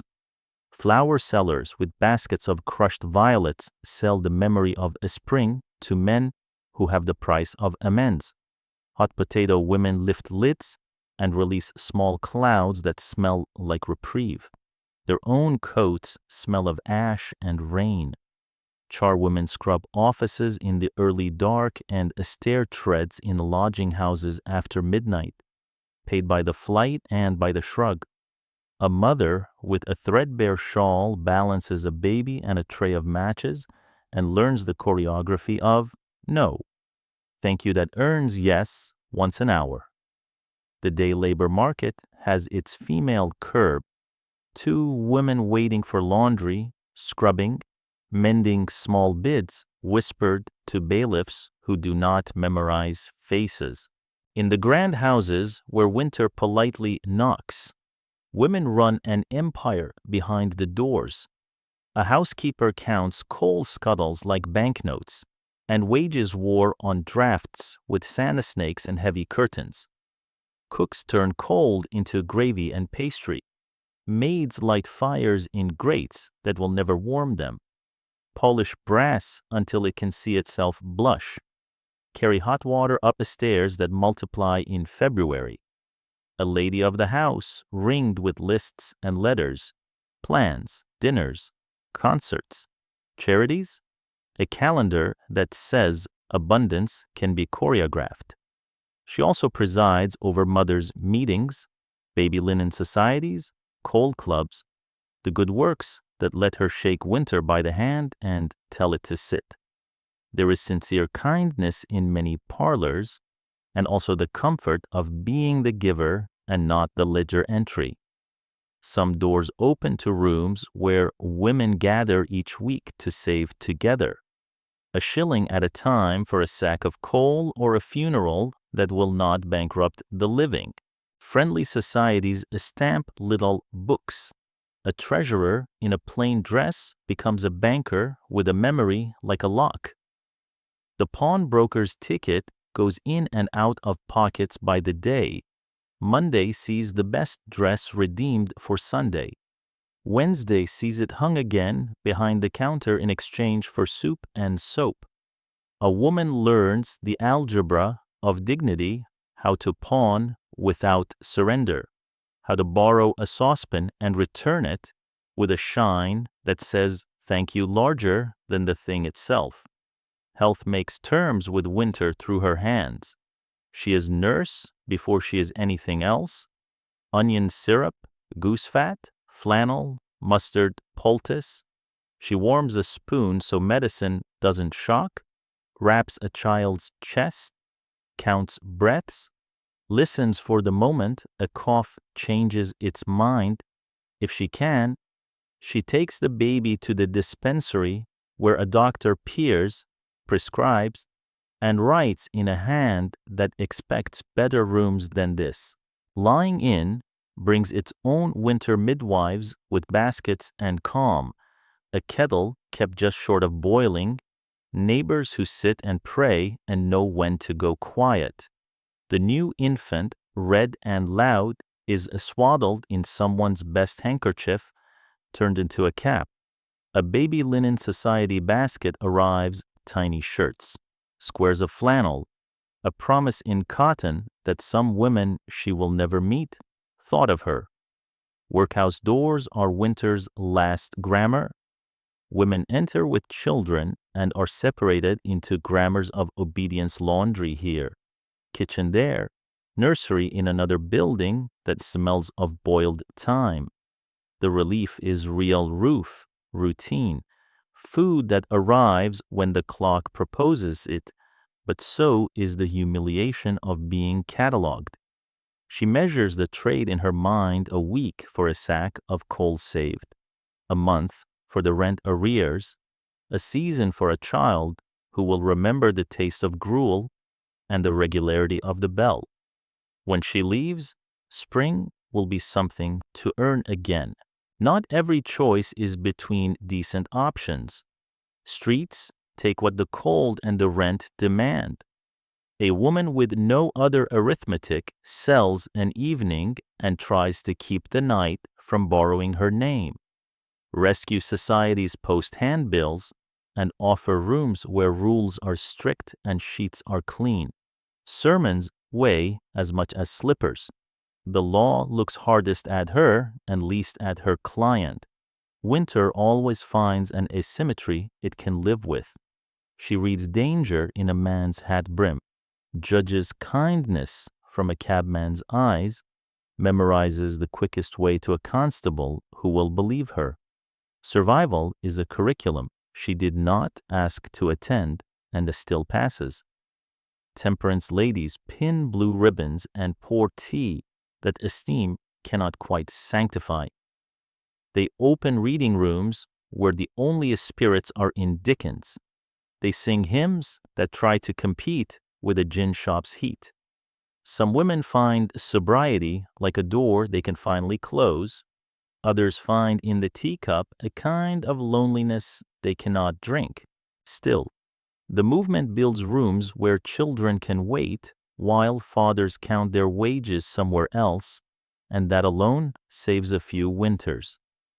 Reformers with notebooks walk the courts and yards. Octavia with her ledgers, Angela with her purses, hundreds of unnamed visitors who keep records as if paper could warm fingers. They talk of ventilation and brickwork, of rents that will not eat shoes, of schools where a soup arrives before syllables. Sometimes they scold, sometimes they listen, sometimes they leave a loaf and a cold chit without a footnote. A woman who has been on the receiving end learns a phrase she will use later on. Someone else. Take this. Pay me back by needing a little less next week. Factories change slowly because machines love winter's discipline. Women feed looms and frames with hands that know when the rhythm is wrong. Laws reduce hours on paper. Foremen lengthen them in practice. Piecework sneaks home in baskets and sits beside the cradle while the eschew keeps its own clock. Phosphorus glows in match factories and gnaws at jaws. A strike somewhere in a warmer season will one day give these girls a better bargain. But tonight, the river wind comes under the door and they wrap scarves twice. In better rooms, women command warmth as a language. They direct servants like a conductor and turn Christmas into theater candles on a fir tree, oranges on plates, a donation list that reads like a carol. They visit mission halls, pass out meat tickets, lend a listening ear in a parish room where the tea cools quickly and the stories do not. Some are better at the listening than the lecturing. Those are remembered with a different temperature in the recollection, and always the ledger at the table's end. She writes in it with a blunt pencil, sums and subtractions that are also stories. The rent can be met if the coalman is persuaded and the pawnbroker redeems the shawl for Saturday. The doctor's fee becomes 6pence worth of candles turned into longer evenings in which to sew. A neighbor's misfortune is answered with half a loaf that somehow halves no one's supper. Women make economies into ethics and ethics into breakfast. They make order out of weather. Night brings a brief armistice. She lays out tomorrow's courage boots by the hearth. The best cup saved for the worst hour. The last potato reserved for the child who will wake early. She folds a scrap of ribbon into a girl's sleeve because a scrap of beauty works like a coal you can carry in your pocket. At the window, frost paints its doctrine. At the grate, a red eye watches the room and promises not to go out if asked nicely. She asks. If you listen at the door just before she sleeps, you hear her reciting winter's catechism fuel, food, fever, rent, needle, mangle, market, prayer. The answers are never final, only good enough for morning, but morning is everything. And it is women, mostly unseen and entirely necessary, who meet it first, put the kettle on, and negotiate the city back into motion. When a door will not open, a doorway becomes a room. Newspapers learn to be blankets, steps learn to be beds. Frost writes its initials along the stone, and the man draws his coat tight not because it is warm, but because it is his. The city after midnight is a long inventory of improvised roofs, railway arches that collect the breath of sleepers, market sheds that forget to chase people away, church porches where the stone saints look down and do not testify. A constable's lantern passes like a small planet and keeps moving. The rule is to rouse without cruelty if you can, and to look the other way if the wind is making its case. Common lodging houses announce themselves by smell and tin stew, soap, wet wool, and the ring of coins on a counter. A keeper sits behind a desk that also serves as judgment. Penny sit-up buys a bench and the right to nod. 4 pence down buys a narrow bed and a numbered ticket. Sometimes there's only a rope strung across a room where men sleep hanging forward by the chest. An arrangement that tells you how cheap mercy can be sold. Boots are tucked under the straps, pockets buttoned inside shirts, hats used as pillows because nobody trusts a knight that is generous. In the mornings, the rope is dropped, the ticket collected, and the sleepers become walkers again, faces creased with the geometry of survival. There are nights when the casual ward of the workhouse, known as the spike, opens its brick mouth and admits the cold. A man trades his name for a number and a slab of bread. A woman trades a shawl for a coarse blanket and the promise of a roof that does not blow sideways. In the morning, there is work a stone to break, oakum to pick, because nothing free may remain unpriced. Some enter to get warm and leave colder in the spirit. Others swear that the first mouthful of hot gruel saves a life, even if pride leaves by a different door. Between the spike and the street lies a geography of choices that do not deserve to be called choices. Bridges learn people, under Blackfriars and Southwark, under the ribs of iron and the masonry's old patience. Sleepers line up like punctuation marks in a sentence, too long for the page. The river keeps its own weather damp that finds wrists and ankles. Fog that carries coughs from one body to the next with the fairness of mathematics. Bargemen hear a splash and freeze. Sometimes it was only a plank shifting. Sometimes it was a story ending. Sometimes it was a beginning. Because patrol boats and watermen know how to pull a day back out of the water and put it under a dry blanket with a hot mug that tastes of tin and reprieve. There are shelters raised by zeal and by stubbornness, mission halls that smell of hymn books and a stew ladle out heat in bowls. A woman in a black bonnet memorizes 50 first names in a week and keeps them straight, with a ledger that is really a prayer. The Salvationists bang their drums and promise a bed for work. Tea arrives in chipped cups that do their duty. Rules post themselves on the walls and try to be kinder than the streets. In later years, big barrack houses with better air model lodging schemes will stack iron beds in long, clean rooms, and men will say the mattresses whisper less than the old places. But tonight, a boy curls under a market stall and counts potatoes in his sleep. No one becomes a regular in the doorways by planning to. A widow evicted because rent noticed her husband's absence. A soldier gone to pieces in the alley between pride and memory. An apprentice who arrived from the country with a tool roll and lost both job and tools to a fog of bad luck. A girl who chose a corner she could watch. Their stories are made of small tippings, a missed wage, an illness that ate the blankets, a landlord whose winter has no pasture for delay. Poverty in summer is arithmetic. In winter, it is weather. A lodging house keeper knows the pail of true hunger. He keeps a pot of bones ticking on the hob and pretends it is business, not kindness. He learns the art of refusing drunks and welcoming the newly fallen without scaring them deeper. He posts rules about vermin and language. He knows the rules are wishes pinned to wood. On Sundays, he sends 2 boys with a wheelbarrow for coal slack and 3 girls for water from the pump.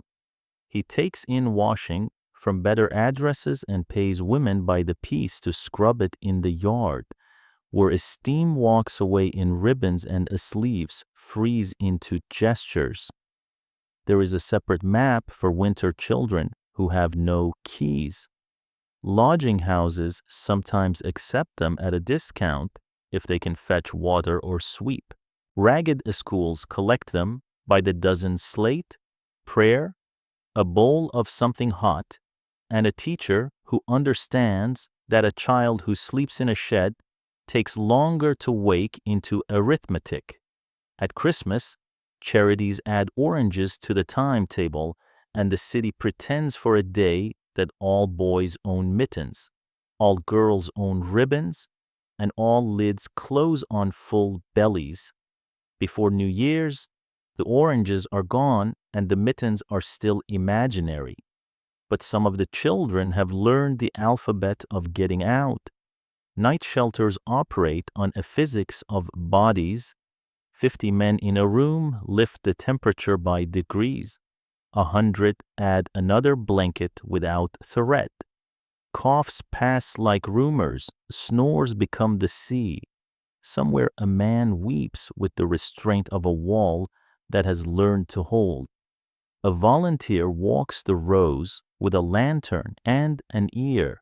Sometimes he writes a name on a card for the infirmary. Sometimes he writes a letter for a man whose handwriting left him with his luck. Dawn comes without music. Blankets are folded, floors swept. A prayer said so quietly that even God would have to lean in to hear it. The streets keep a market for small salvations.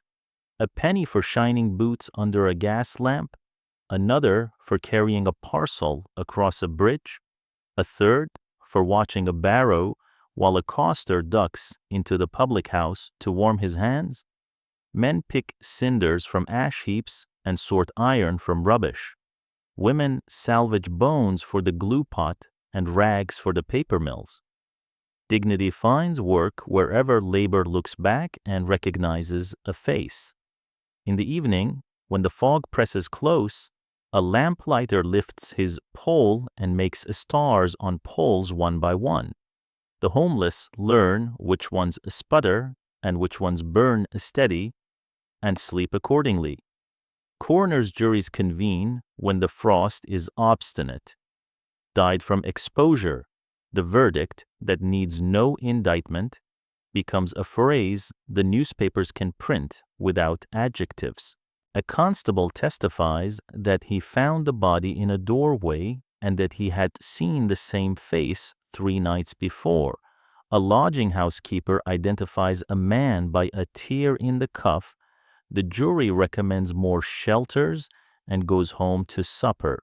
Reformers argue for better casual wards, stricter oversight of lodging houses, clean straw, inspected blankets, registers not inked in guesswork. The next cold snap arrives before the committee minutes are set to type. Yet the city is not only a list of what it fails to do. A dock laborer finds his mate sleeping under sacking and brings him to a doss. A greengrocer leaves bruised apples on the barrow's edge where no one needs to ask. A constable buys a mug of tea and does not note it. A woman with a decent coat slips a second shawl around a girl's shoulders as if adjusting a collar. The ledger of winter is kept in many inks. Some lines are read enough to warm a hand. What does it mean to sleep outside? It means learning the seams of buildings, the dry inch beneath a cornice, the time when the bakery door opens and a wave of heat rolls out like a benediction. It means knowing which night watchman will let you sit by his brazier and which will send for the sergeant. It means learning to tuck your hands into your sleeves so the fingers are there in the morning, and to lie with your back to the wall so surprise has to arrive from only one direction. It means days measured by warm places, the free library when it opens, the mission hall at noon, the shelter at dusk. It means not forgetting your name. When the thaw finally comes, it does not rewrite everything. Doorways remain loyal to those who learned them. Lodging houses still have more bodies than beds. The spike still keeps its bell and its broom. But the air softens, the river stops carrying breath on its shoulders, and men who had grown used to counting stars begin counting jobs again. The city changes its key from minor to something like stubborn hope. It is not triumph, only the chance to try. And if you walk past a church porch on a milder night and see that the stone is empty, do not assume the problem is solved. It may be that this sleeper is inside on a bench, or at a table with soup, or in a bed that will not argue with him until morning. It may be that he has found a room 2 flights up, a window that rattles, a grate that takes persuasion, and that he is learning the complicated luxury of owning a pillow. He will still walk past that porch and remember. Winter remembers too. It will be back. But so will the kettle, and the list of names at the shelter, and the man with a lantern who calls people sir for the pleasure of restoring a pronoun. In winter, the workhouse door is not just wood and iron, it is arithmetic. Frost outside, gruel within, pride at the threshold, a ticket over the counter. The queue begins before dusk, coins clicking in pockets that hold more lint than luck. A relieving officer measures want with questions learned by heart: name, parish, trade, last address, and a porter with a ring of keys learns, faces the way blacksmiths learn horses by gait, by eyes, by how long the silence lasts before a sir or ma'am.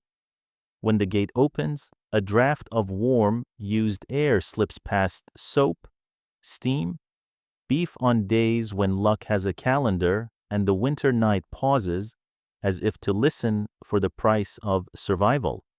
Admission unthreads a family into its separate strands. Men to one side, women to another, children to their own ward.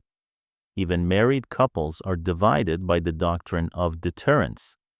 A bell sorts the evening into compartments.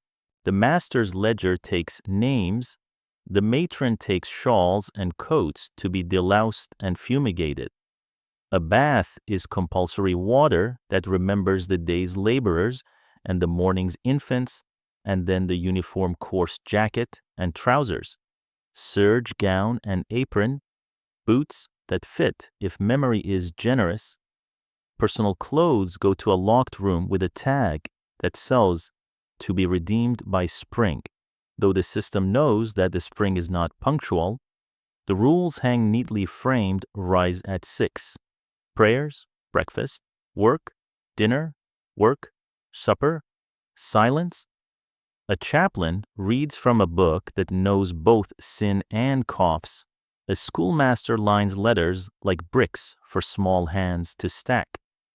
The Board of Guardians meets on Thursdays, discussing dietaries and pauper lunatics, and whether the new boiler will pay for itself in coal. A clerk writes minutes that pretend paper can hold cold at bay. In the yard, a clock with a stiff pendulum counts the same seconds as the river, telling them to people who have nothing to trade except time. Morning work is a litany of useful monotony. Men break a stone to specific sizes, 2 inches. 3 inches feeding bins that feed roads they will never ride. Oakum is picked by women and older men. Tarred rope teased into fibers with sore fingers to caulk ships they will never sail.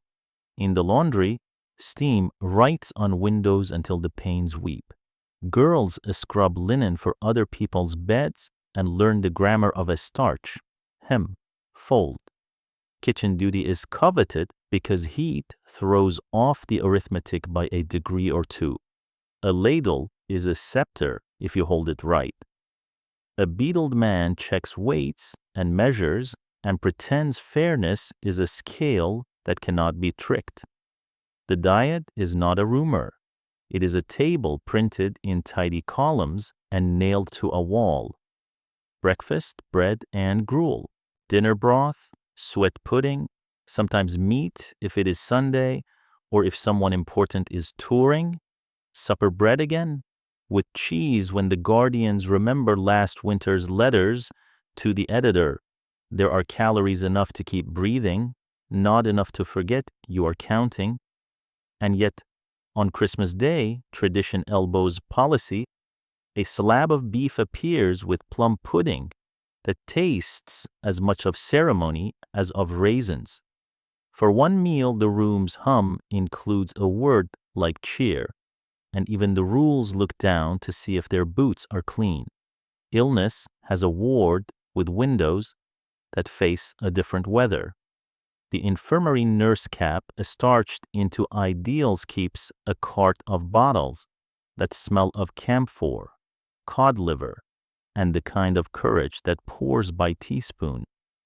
Winter brings bronchitis that rattles like a small machine, influenza that writes its own attendance list, and the long pale shadow of consumption that learns people by their ribs. Babies lie in iron cots with clothes warmed on the fender.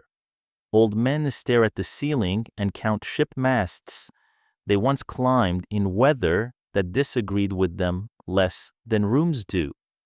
The workhouse infirmary is a paradox with sheets, a place many dread and many survive because it exists. Boards and scandals travel the same roads. After a winter of bones boiled into hunger at Andover decades earlier, dietaries were stiffened by shame and law. Inspectors arrive with notebooks to weigh rations and look under blankets for vermin that spell headlines. One guardian mutters about rates and thrift. Another insists that the cost of a coal scuttle is less than that of a burial. They sign for broom handles and soap, for a new stove whose iron optimism will chip by a spring. They do not sign for the way a mother looks at the wall when her child's footsteps pass beyond the partition. The casual ward, the spike, is a winter annex to human need. Tonight, it receives men who carry their addresses in their coats and women whose shawls contain a child, a comb, and a plan that did not outlast the landlord. Admission is paid with labor payable tomorrow, a set amount of oakum, a yard of stone broken to regulation, a floor to scrub until it remembers how to be respectable. Those who finish early may leave after noon. Those who do not learn that despair can be measured by the inch. A ticket stamped casual is both key and brand. Men fold it into their hats as if evidence could keep out weather. Not all severity is cruelty, and not all kindness is indulgence. Winter specializes in edge cases.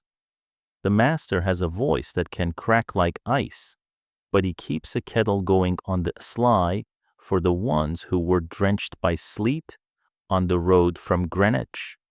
The matron pretends not to see a second roll slipped to a woman whose hands shake, then writes an extra bar of soap into the ledger as misc.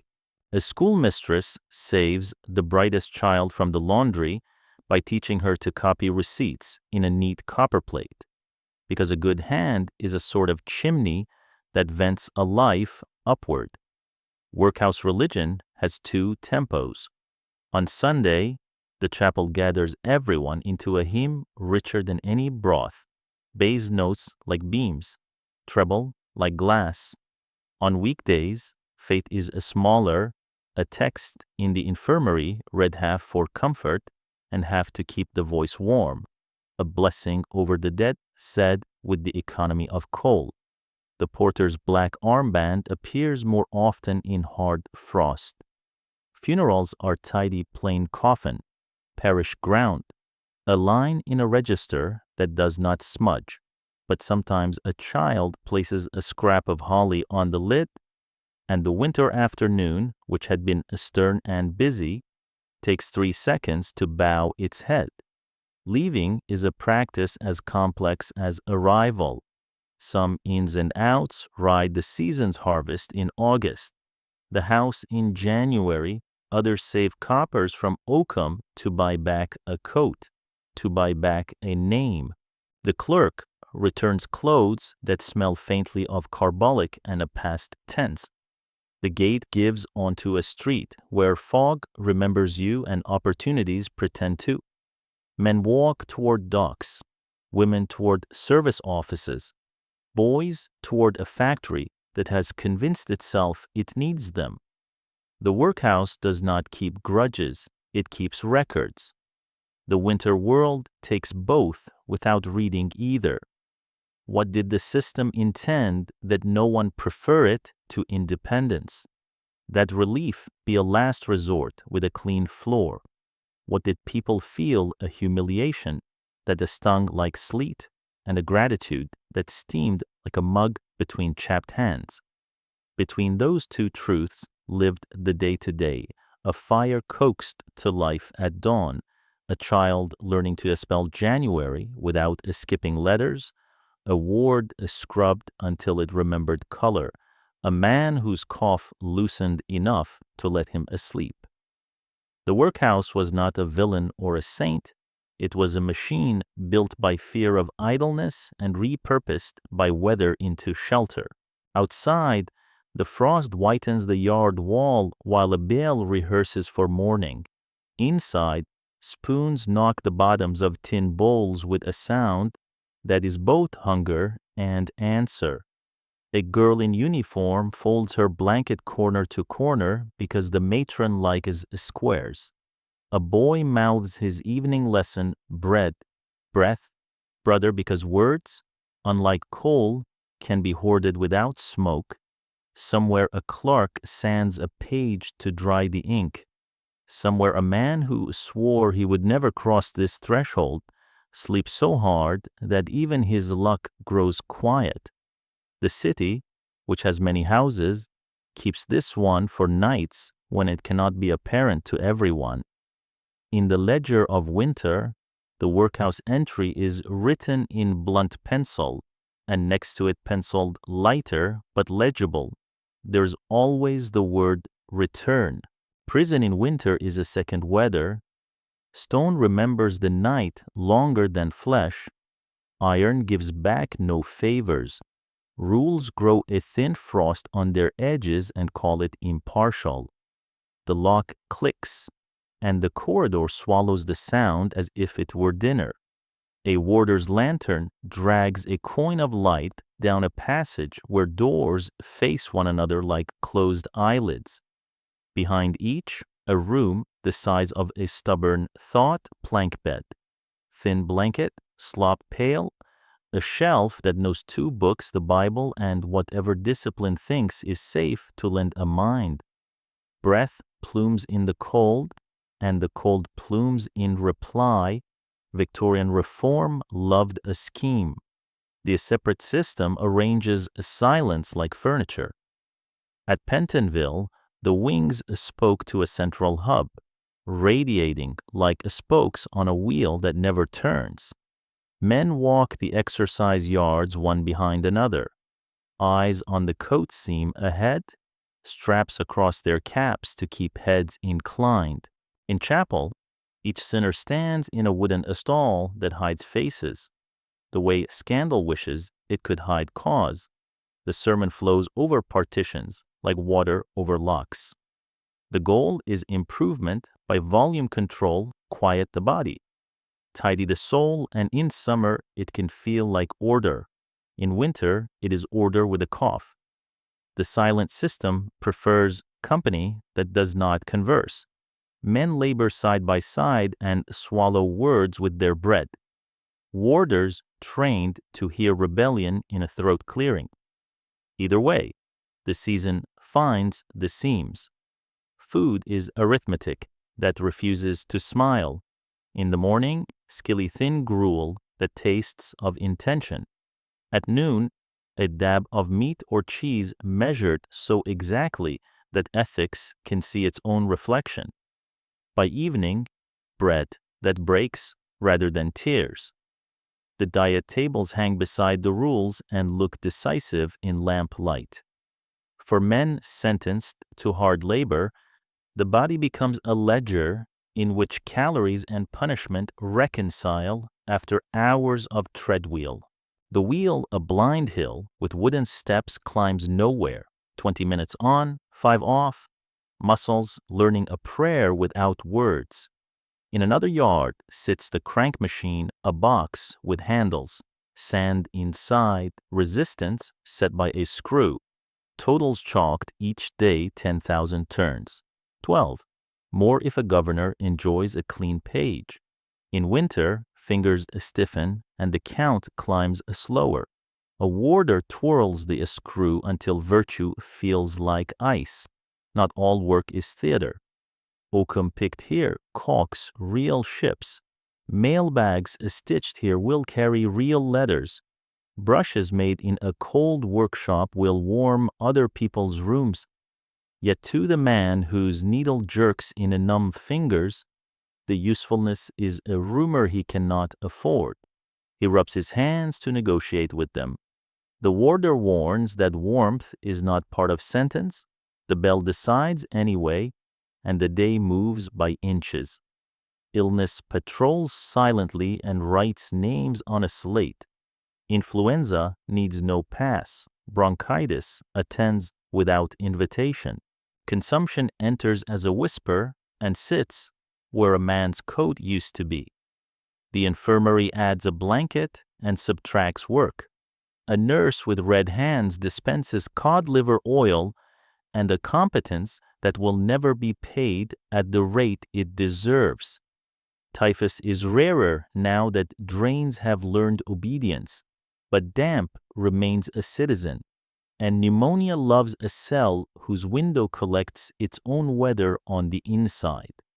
Doctors make their rounds with thermometers and phrases like rest if permitted, then return to offices where coal remembers its duty. Solitary is a noun large enough to contain a season. The separate cell invites the mind inward until the furniture begins to take attendance.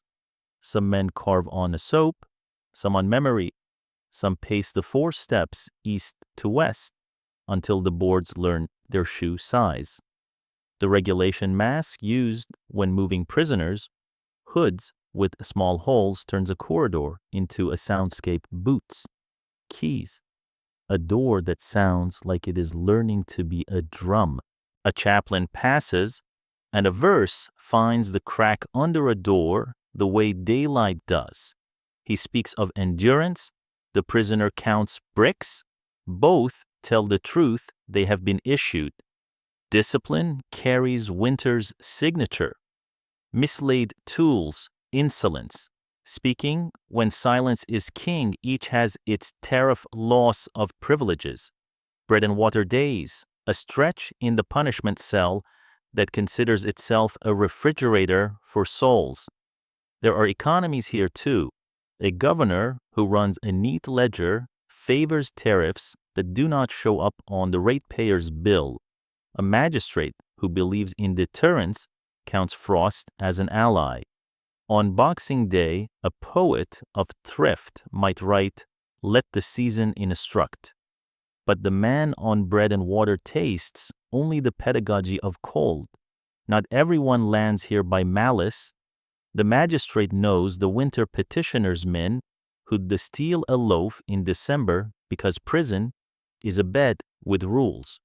Women who present at the bar on a charge so cautious it blushes, because the cell is warmer than the spike. The court has its own weather. Fog pushes through the revolving door and sits in the gallery while the clerk reads being of no visible means of subsistence. The solicitor mutters about vagrancy. The policeman, whose lantern still smells of last night's pea-souper, testifies gently. The bench assigns 7 days, and the prisoner bows as if thanked. There is mercy, rationed. Elizabeth Fry's shadow lingers in the women's wards like a better draft book's. Needlework, order without spite. A visiting committee brings tracts and oranges at Christmas, and the governor permits an extra ounce of meat that tastes as much of public scrutiny as of fat. Carols fit down iron corridors in ways that surprise everyone. For one hymn, even the warder's boots seem to mind their manners. After Epiphany, the diet returns to printed virtue and the boots to schedule, but the memory of song manages, for a week, to warm the air by one whispered degree. Outdoors, the treadmill sheds frost from its rungs at dawn when a man's breath makes small clouds of resignation. Indoors, the chapel's cast iron stove negotiates a fragile truce heat within 6 pews. Shiver beyond, a scripture reader files sermon notes that mention Job, prudence, and blankets. The librarian records that Pilgrim's Progress circulates briskly in January, that geography atlases are most requested by men who cannot travel, that even a penny dreadful purged of its livelier errors can hold a mind still long enough to make evening arrive sooner. There are prisons and there are prisons. The newer radiating ones pride themselves on science. The older jails, cold a stone thick, with death's old breath, still mutter about days when typhus took more than judges did. In both, winter equalizes more than law intends. A warder's hands crack like a prisoner's. The turnkey's cough does not respect pay grade. The governor's pen, stiff with cold, blotches a report that claims the system discourages vice at a reasonable rate of expenditure per head. Outside, ratepayers fume at the cost. Inside, men count the knots in a plank and make private economies of hope. Release in winter is a door that opens onto another sort of sentence. A man steps out with 2 coins, a ticket of leave stamped particulars, and a coat thin as memory. Fog receives him like kin. Employers look at his hands and see either a skill or history. Some head for the docks, where cold lifts at noon. Some for lodging houses whose windows promise warmth like a rumor. Some knock at a charitable office where a lady chalks names and finds a broom. Recidivism is the word the Home Office uses for weather that repeats. Men call it returning to where the blanket lives. What does punishment accomplish in January that it cannot in June? Reformers argue in pamphlets lit by gas, their conclusions frosting on the window before they dry.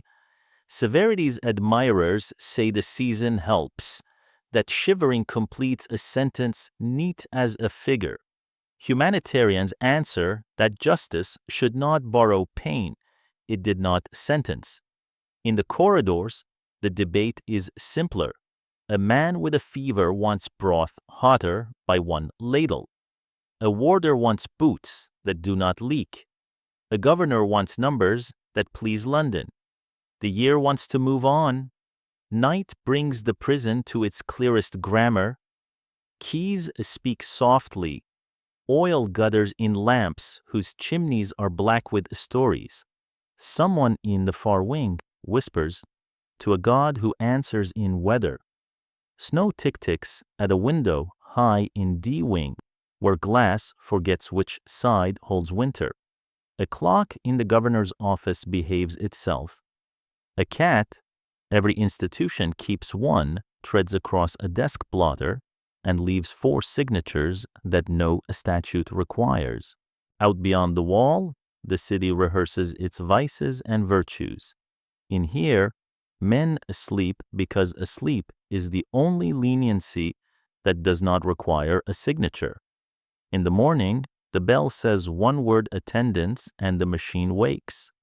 Buckets out, blankets folded, beds up, boots on.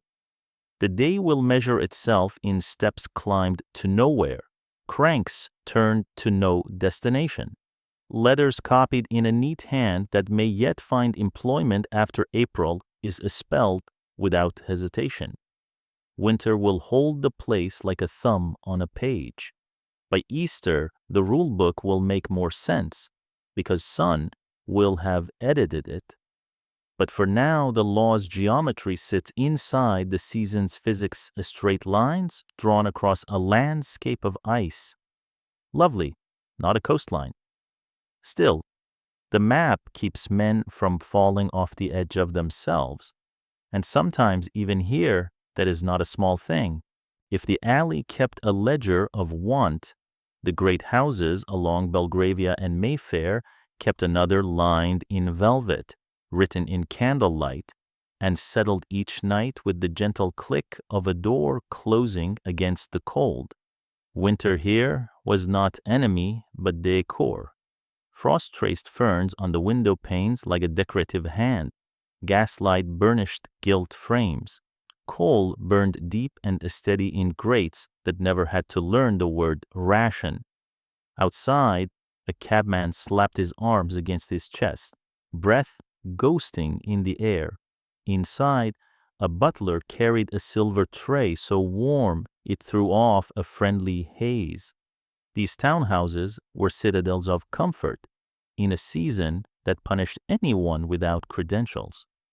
Servants rose hours before their masters to coax fires alive from ash, lay scuttles by every grate, and air beds without letting in the dagger of a draft. Thick curtains fell like theater drapes, draft excluders, sewn in silk or plain canvas, crouched at thresholds. Door springs were tuned the way a gentleman's violin was tuned precisely, invisibly. Rugs lay thick on floors that never knew slush. A lady's boudoir carried a perfume of wax, starch, lavender. The library smelled of leather bindings and complacency. A colonnade of warm spines promising that winter could be read instead of suffered. Fashion treated the cold as opportunity. Ladies took the air in velvet mantles lined with fur, their hands swallowed by sealskin muffs, their hats satin-wrapped and feathered in plumes that pretended not to notice the fog. Underneath, petticoats or bustled skirts layered warmth with architecture. Later in the century, close-fitting dolmans and paletos made a silhouette that could share a carriage seat without colonizing it. Gentlemen cut the season in dark wool and neat lines, ulster coats with capes, beaver or silk top hats that shrugged at drizzle, gloves lined in kid or fur, sticks that remembered their owners astride. Even boots spoke their catechism polish, thickness, sound, and a bit of cork a sole between leather and a street turned the city's cold into someone else's problem. The little season, that polite winter echo of spring's grand social parade, warmed London's evenings with dinners, musicales, private theatricals, and the theater proper. Opera glasses lifted as gaslight poured down from chandeliers like softened thunder. Shawls loosed at the neck where the auditorium remembered to be warm. Applause moved like surf through the stalls. In boxes and galleries, women read one another as carefully as the program. Men compared clubs and horses and whispered opinions about singers in a vocabulary that doubled as politics. Pantomime season kept children expectant and governesses alert. The ballet tempted even businessmen toward devotion. Shakespeare, revived and re-revived, allowed everyone to be serious as a kind of play. Clubs along St. James's Street were Winter's annexes. At White's, Brooks's, Boodle's, brandy kept the temperature of conversation cooperative, and the windows made frost look like imported glass. Cards clicked, newspapers exhaled. A gentleman could cross a room and tune himself to the pitch of any table finance here. The house there, horses always without once feeling weather. In drawing rooms up the road, pianos cast their own low suns. A sonata could erase the draft between door and skirting. A baritone reading Tennyson could send a hush over carpet that only 3 hours before had been negotiated by 12 anxious slippers. Here, winter was a frame for the art of appearing at ease. Christmas arrived as choreography. Trees glittered with candles and ornaments, some wood, some glass, all memory. Paper chains sagged into corners like friendly smiles. The German habit of a Weihnachtsbaum, imported by a royal marriage, had become English enough to feel like ancestry. Children tipped back to see angels and toy soldiers. A footman, sleeved for safety, tended the candles as if they were a small orchestra with a tendency to perform too brightly.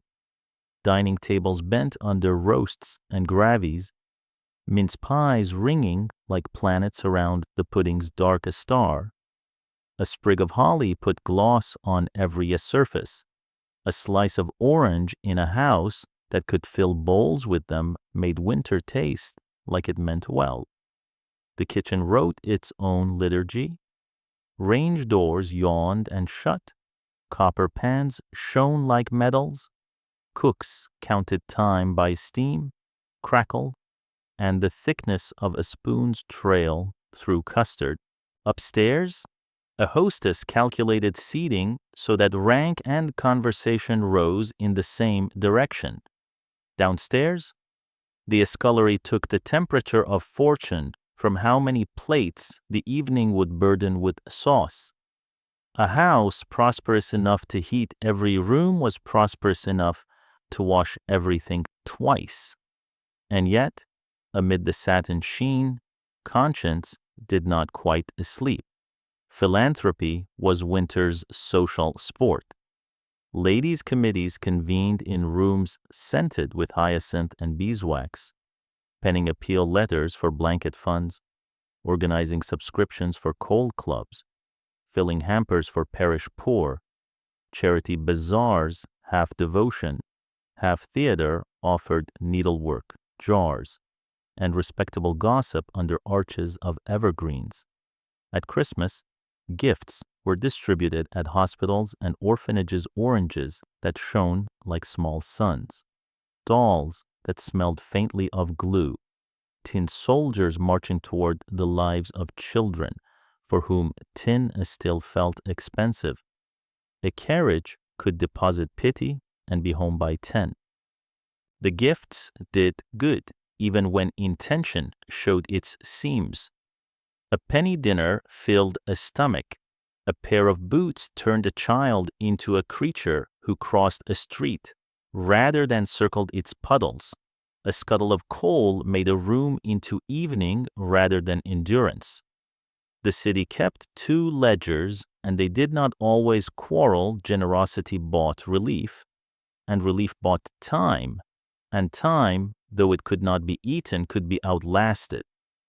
There were ladies who pressed Parliament harder than they pressed napkins on housing, on schools, on work for women beyond the categories men found tidy. There were gentlemen who turned club talk into bills and bills, into an authority that made drains work and employers cough up liability. Winter sharpened appetite for both display and change. The countryside did its part for pageantry. Frost on hedges made fox hunts look like paintings that singled out a scarlet from a black and white photograph. Skates found the shallow end of a lake and wrote the names of families in loops that insisted upon elegance. Carriage rides became a slow theater across white fields. Horses' breath resembled puffs from a locomotive. Rugs without holes implied that holes were a moral failing. Estates drew families out of town to show sons that cold could be picturesque if you paid it enough attention, and daughters that wool could be as flattering as silk if it was cut by the right hands. Back in the city, Hyde Park remembered to be winter. Rotten Row, that long promenade of social rehearsal, offered cold air to faces that had been inside too long. The Serpentine occasionally allowed a skating afternoon brave enough to be reported in the papers. Nursemaids pushed perambulators with a competence that did not require applause. Small dogs learned to spell with their footprints. A footman posted for respectability's sake looked at his watch and calculated the distance to a cup of tea. The sky, having supplied blue sparingly, compensated with a lengthening of shadows that made even a good coat look like a moral argument. There was calculation in all this, and sincerity. A status depended on being seen, and winter reshaped the viewing conditions. A family that warmed the church with its presence on Sunday and warmed the parish with its coin on Monday could call itself good without quite defining the word. A man who spoke at a meeting on lodging houses could review proofs of a speech, while a valet shook out his greatcoat. A woman who stitched infant shirts for the foundling ward could also veto a marriage beneath her station. People are people in any season. Winter only sets the contrast high enough to be legible from the pavement. Servants, whose lives fed the season's illusions, had their own winters. A lady's maid blistered her fingers on irons that tamed muslin into duty. A butler's knees went stiff on stairs that multiplied whenever the bell rang. A boy in the area yard fetched coal until coal occupied his pockets, lungs, clothes, and dreams. They warmed rooms they did not sit in.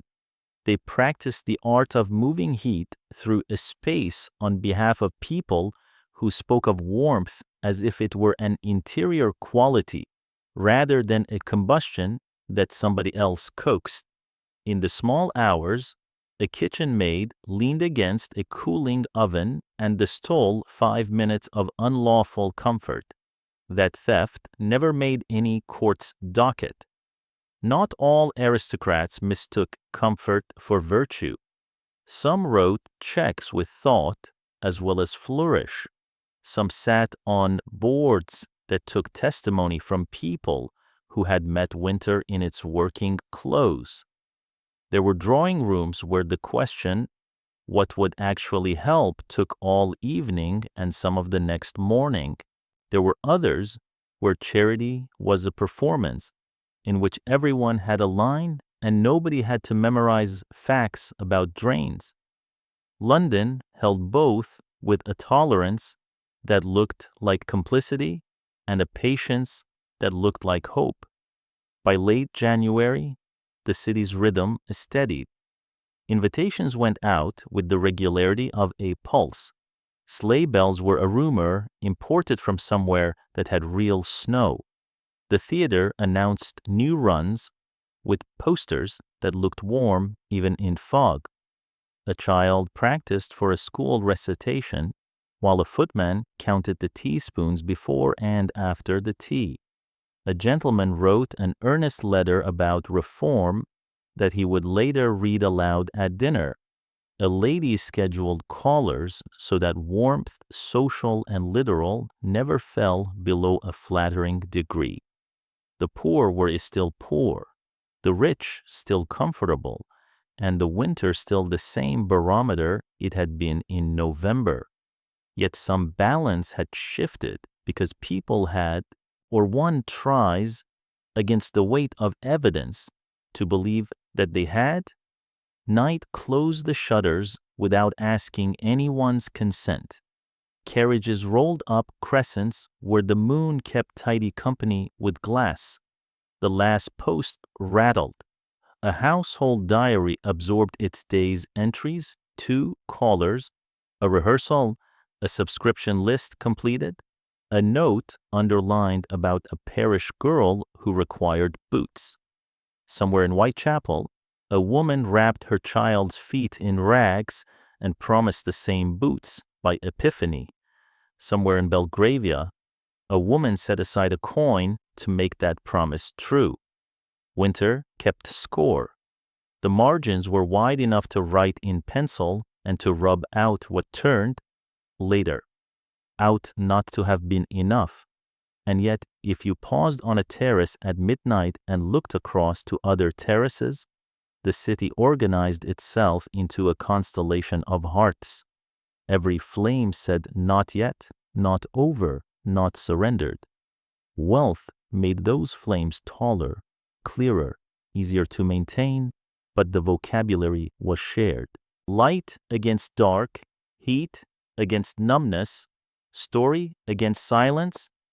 The aristocracy did not own the language, merely the best-lit dictionary. In the morning, the same bell that called costermongers to their stalls would summon a cook to her range and a coachman to his harness. 2 Londons inhaled from the same cold, exhaled different sentences, and stepped into a day that would judge them both by the footprints they left on the frost. If fog could wear a doctor's coat, Victorian London gave it 1 buttons of brass, cuffs of certainty, and pockets full of bottles that disagreed with one another. Winter pushed medicine to the front door and then refused to leave the stoop. Coughs multiplied down stairwells. Lungs failed like bellows left too near damp. The very air seemed to argue that bad smells were not only unpleasant, but guilty. For decades, respectable men in black insisted that disease rode on miasma, foul vapors that crept from cesspits and courts into respectable noses. Others, fewer at first, louder later whispered that the enemy was invisible and alive. A knock, and the family made way. The physician entered with a grave nod and a leather bag that sounded like competence. He looked at tongues, tapped ribs, counted breaths clouding the cold room. Laudanum for pain, a poultice for the chest, cod liver oil for the strength, a mustard plaster to startle the skin into action, for fever, rest and patience, and all the blankets the house could spare. He might say fresh air in a tone that admitted very little of it existed this side of a spring. On his way out, he folded a guinea into his own absence and left the family with orders to keep the fire alive, as if that were a matter solely of matches and not of money. Down the street, the chemist's windows shone like a winter harbor. Blue and green bottles posed behind gilt letters, cordial, restorative, elixir, cure. Patent medicines promised miracles in a script that made illness feel illiterate. Parr's life pills offered vitality by the box. Godfrey's cordial quieted infants with a kindness steeped in opium. Dr. Collis Brown's chlorodyne condensed oblivion in every drop chloroform. Morphine, relief. A mother counted pennies, judged coughs, and bought silence in a bottle because sleep was as curative as any doctrine. The city did not ask her to learn pharmacology. It asked her to withstand January. Hospitals wrote winter in ledger lines and breath marks. St. Bartholomew's, St. Thomas's. Guys, their halls were churches to stubbornness, whitewashed, echoing, and never warm enough. Wards filled with men who had worked in the wet too long. Women dried out by scrubbing in water that owned knives. Children whose ribs told the truth before their mouths dared. Sheets crisp with cold laid over bodies that had learned to shiver with decorum. Nurses some trained to a new stern grace.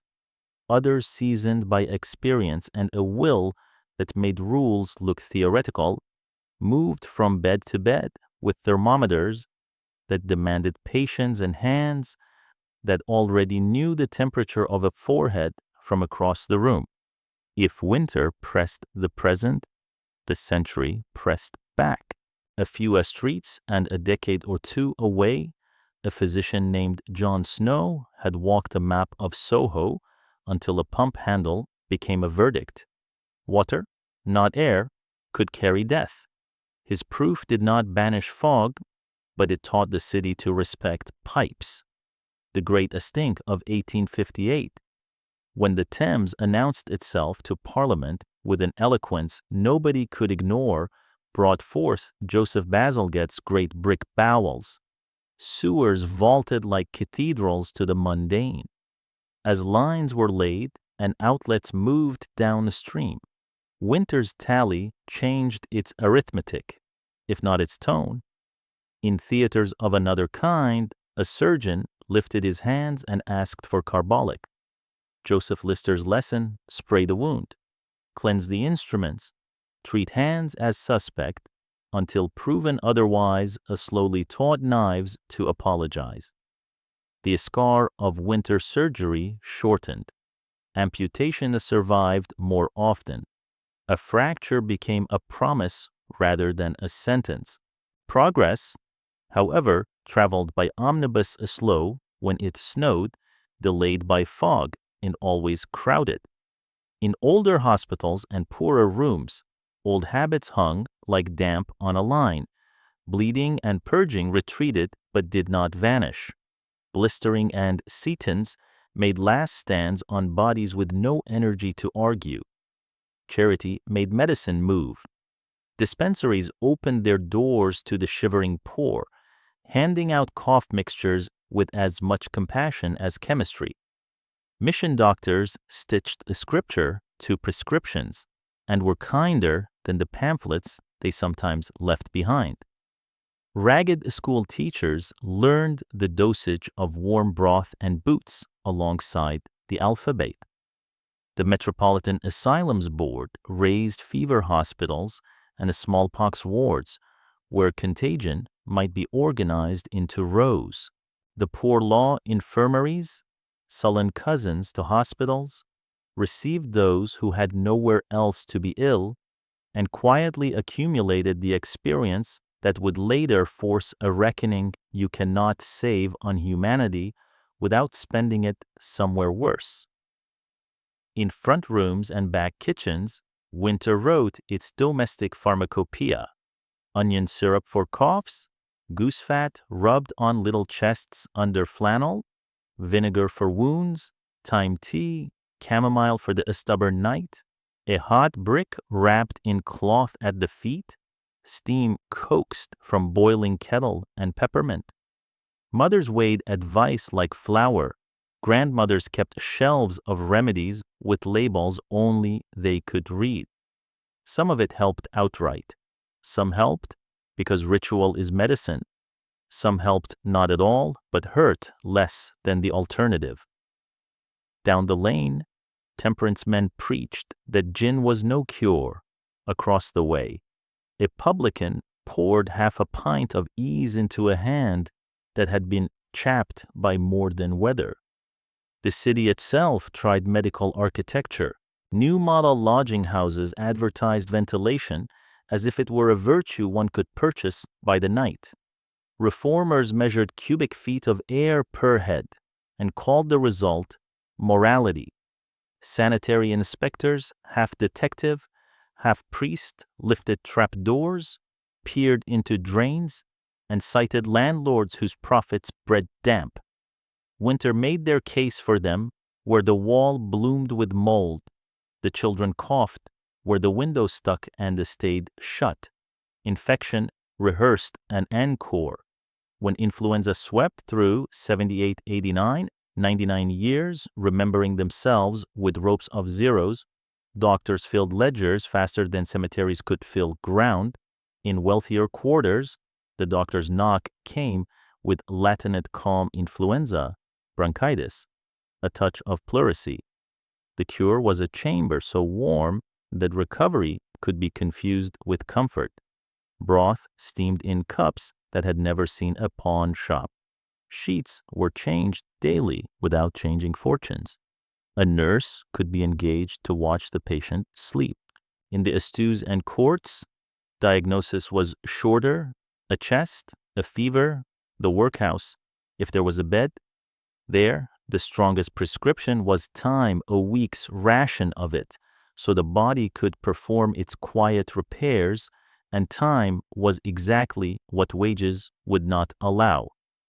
Florence Nightingale's shadow fell long across these months. Even people who had never seen the Crimea could feel the draft of her insistence cleanliness, light, order, record-keeping that turned sympathy into policy. Training schools multiplied. Ward assisters ran their domains with ledgers as sharp as their eyes. A standard of care crept from prestigious hospitals outward, like heat through shared walls. It could not abolish poverty's dose of illness, but it taught winter to mind itself in the presence of a woman with a notebook. Children bore the worst arithmetic. Whooping cough rattled them like coins in a tin. Measles took opportunity where it found it. Scarlet fever made cheeks bright and mothers paler. Tuberculosis whispered the long word later into households that could not afford the time. Vaccination first against smallpox. Then others came with debate, resistance, persuasion, and finally results written in lives resumed. A district nurse, cheeks bitten red by the street, knocked on doors and left behind needles and instruction, and the slight taste of progress. Quackery did not leave the stage, it simply learned better costumes. Electric bells hummed with promises. Magnetism rearranged hope. Syrup declared itself a blood purifier with typographical sincerity. Newspapers, hungry year-round, were especially winter-hungry for advertisements that sounded like spring. Yet even as choreographed nonsense took coins from tired pockets, the city changed. Laboratories small, damp, often over a yard, where a cat reigned, began to demonstrate truth in ways that could be repeated by strangers. Microscopes turned breath into theater. Cultures grew quietly like revolutions. Medicine in London learned to be less about respectable men at bedsides and more about experiments that humiliated certainty into listening. On a fog-bound evening, a student hurried across the yard at St. Thomas's, scarf useless against a wind that had studied anatomy, clutching notes on fevers, statistics, and something called Koch's postulates. He would sit up late, drink tea the color of brick, and tell his future self that he had been present when the city began to understand itself in numbers, mortality curves, case clusters, the way a slum's outline could be traced from the winter spike in a parish register. Across the river, a matron lit one last lamp and checked her book blankets short by 3. Milk increased by 1 pint per ward. Burials to both children, both with notes sharp enough to pierce any doctrine. None of this changed the fact that January came every year, but winter medicine a patchwork of reason and habit, of hospitals that learned, of sewers that rerouted, of nurses who refused to be ornamental, of doctors who let microscopes argue, turned endurance into something more than the stubbornness. In a back room, a father set down a bottle of something too outrong and boiled potatoes instead. In a front room, a lady folded shawls for a lying-in society and sent them out with a card that did not need to be read to be useful. Progress kept poor hours, but it kept coming. If you stood outside a fever ward at dusk, you could hear 2 kinds of breath, the ragged near-window kind and the steady kind of someone who had just recovered and could not quite believe it. Somewhere, a printer set, type for a handbill. Keep your windows ajar. Boil your water, and somewhere else. A bottle promised winter without coughs and sold 3 dozen before closing. The city chose, not once, but nightly, between reason and habit, and survived in the overlap.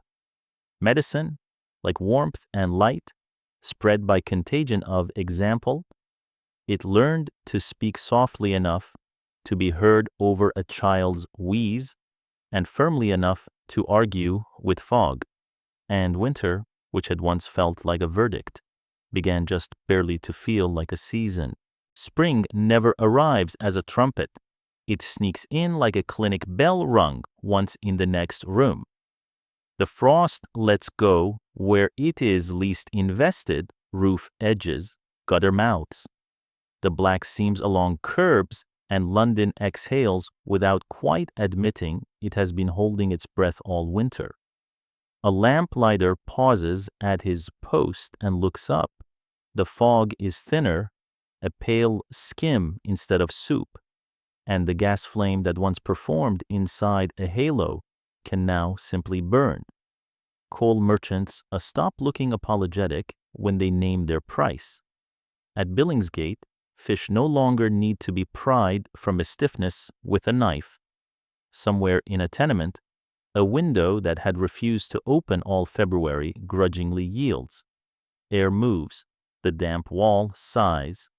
When the thaw comes, it does not erase what it loosens. Boots still show where the season walked hardest. Families count survivors as if counting coins. The baby's cough diminished. The grandfather's hands no longer blew at the nails. The mother's back is still a landscape of laundry and lifting. The city adds its tallies, mortality down again, from the worst years, thanks to pipes that carry filth elsewhere, and nurses who make order inside wards, but each ledger line is written over someone's December. Workhouses empty in a trickle. Pride returning through the gate slower than a shame went in. A few stay. Illness or age has argued them into it. Most leave with faces that have learned to be careful with relief. For the wealthy, spring is a theater with familiar cues. Carriages wash off their winter grime. The parks practice a green that shows the right amount of restraint. Invitations stack on trays as if the city had only been napping.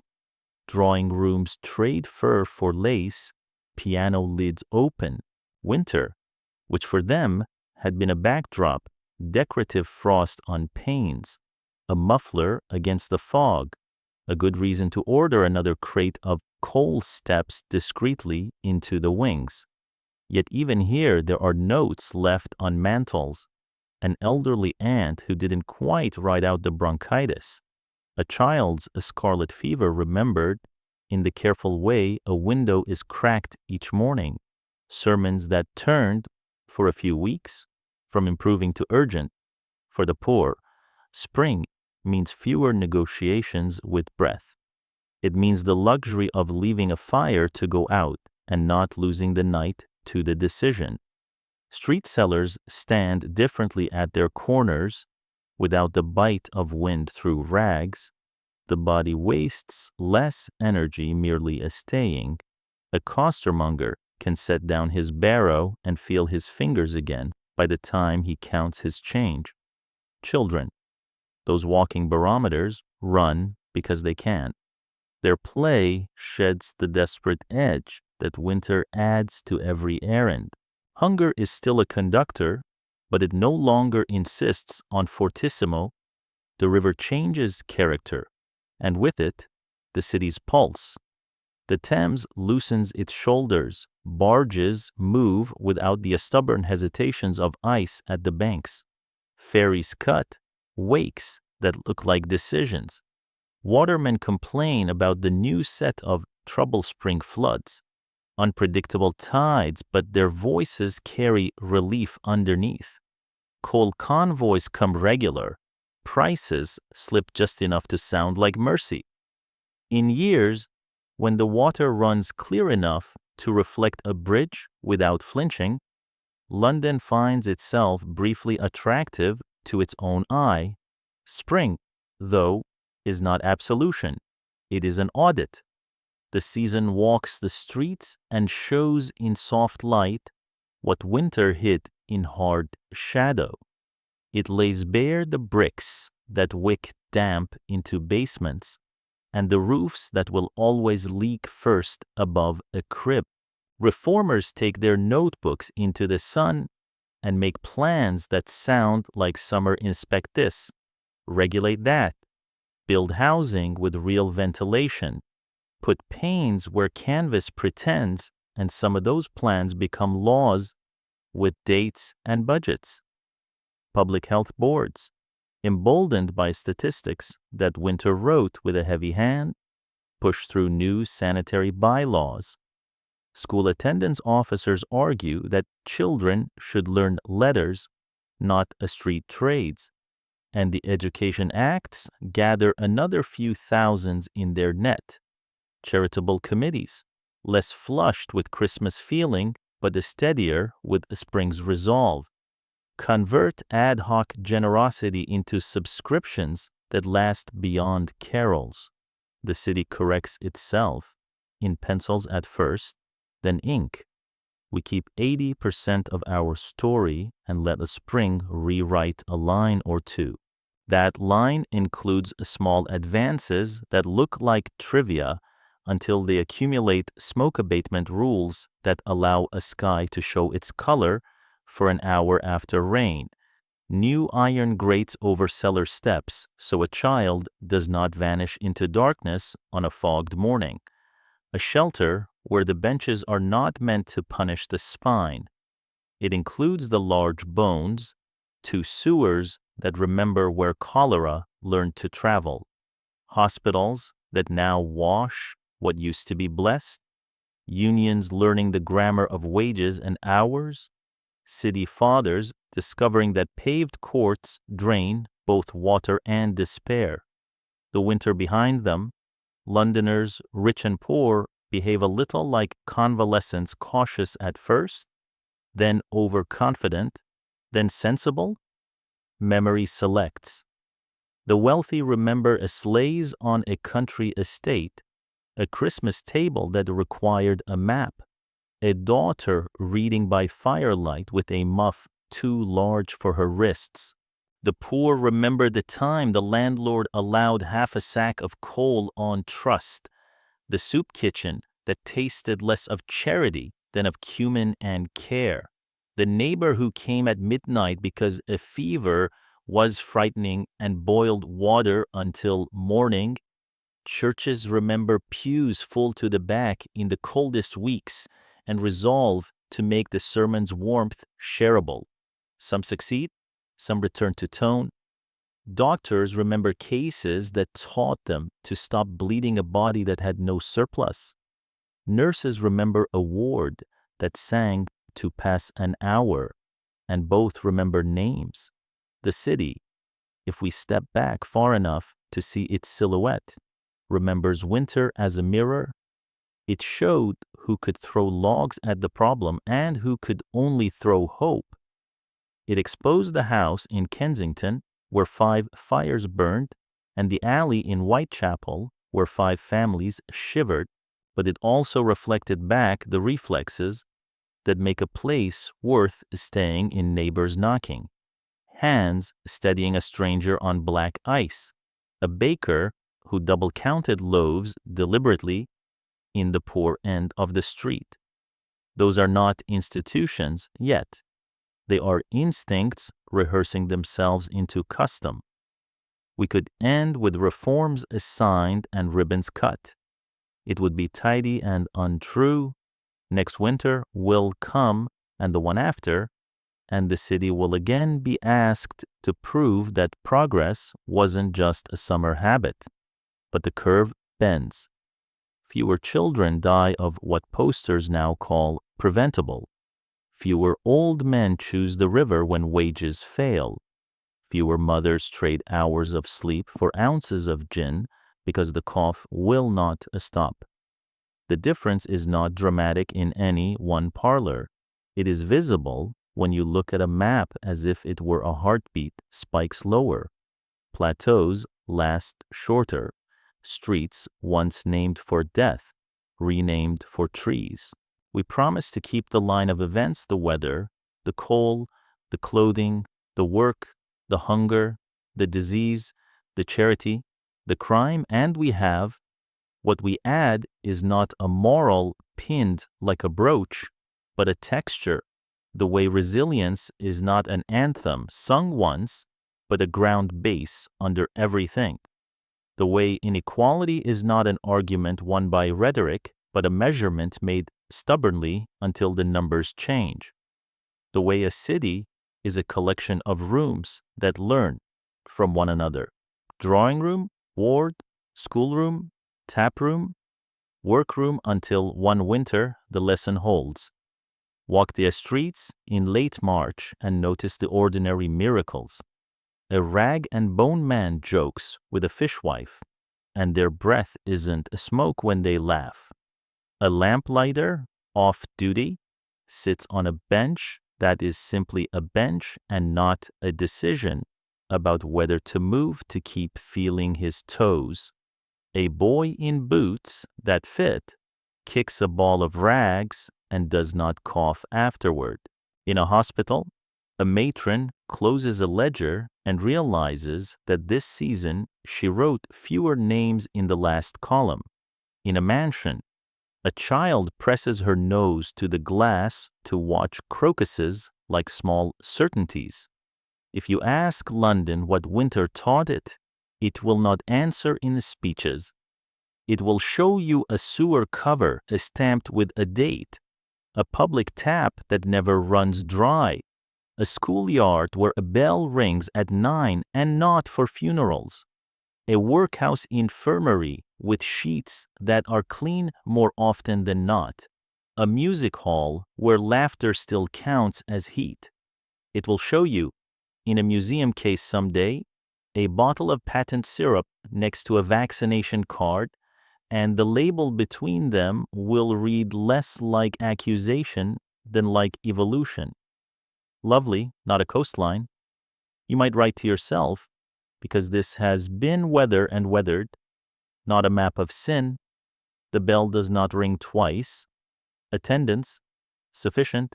We have walked through fog and coal and soup and sermons, through the alleys where hands learned to warm other hands, through wards where the night nurse became the republic of the sleepless, through courts where guilt and hunger negotiated. We step out into air that, for once, smells more of rain than of smoke. A cart goes by with early rhubarb.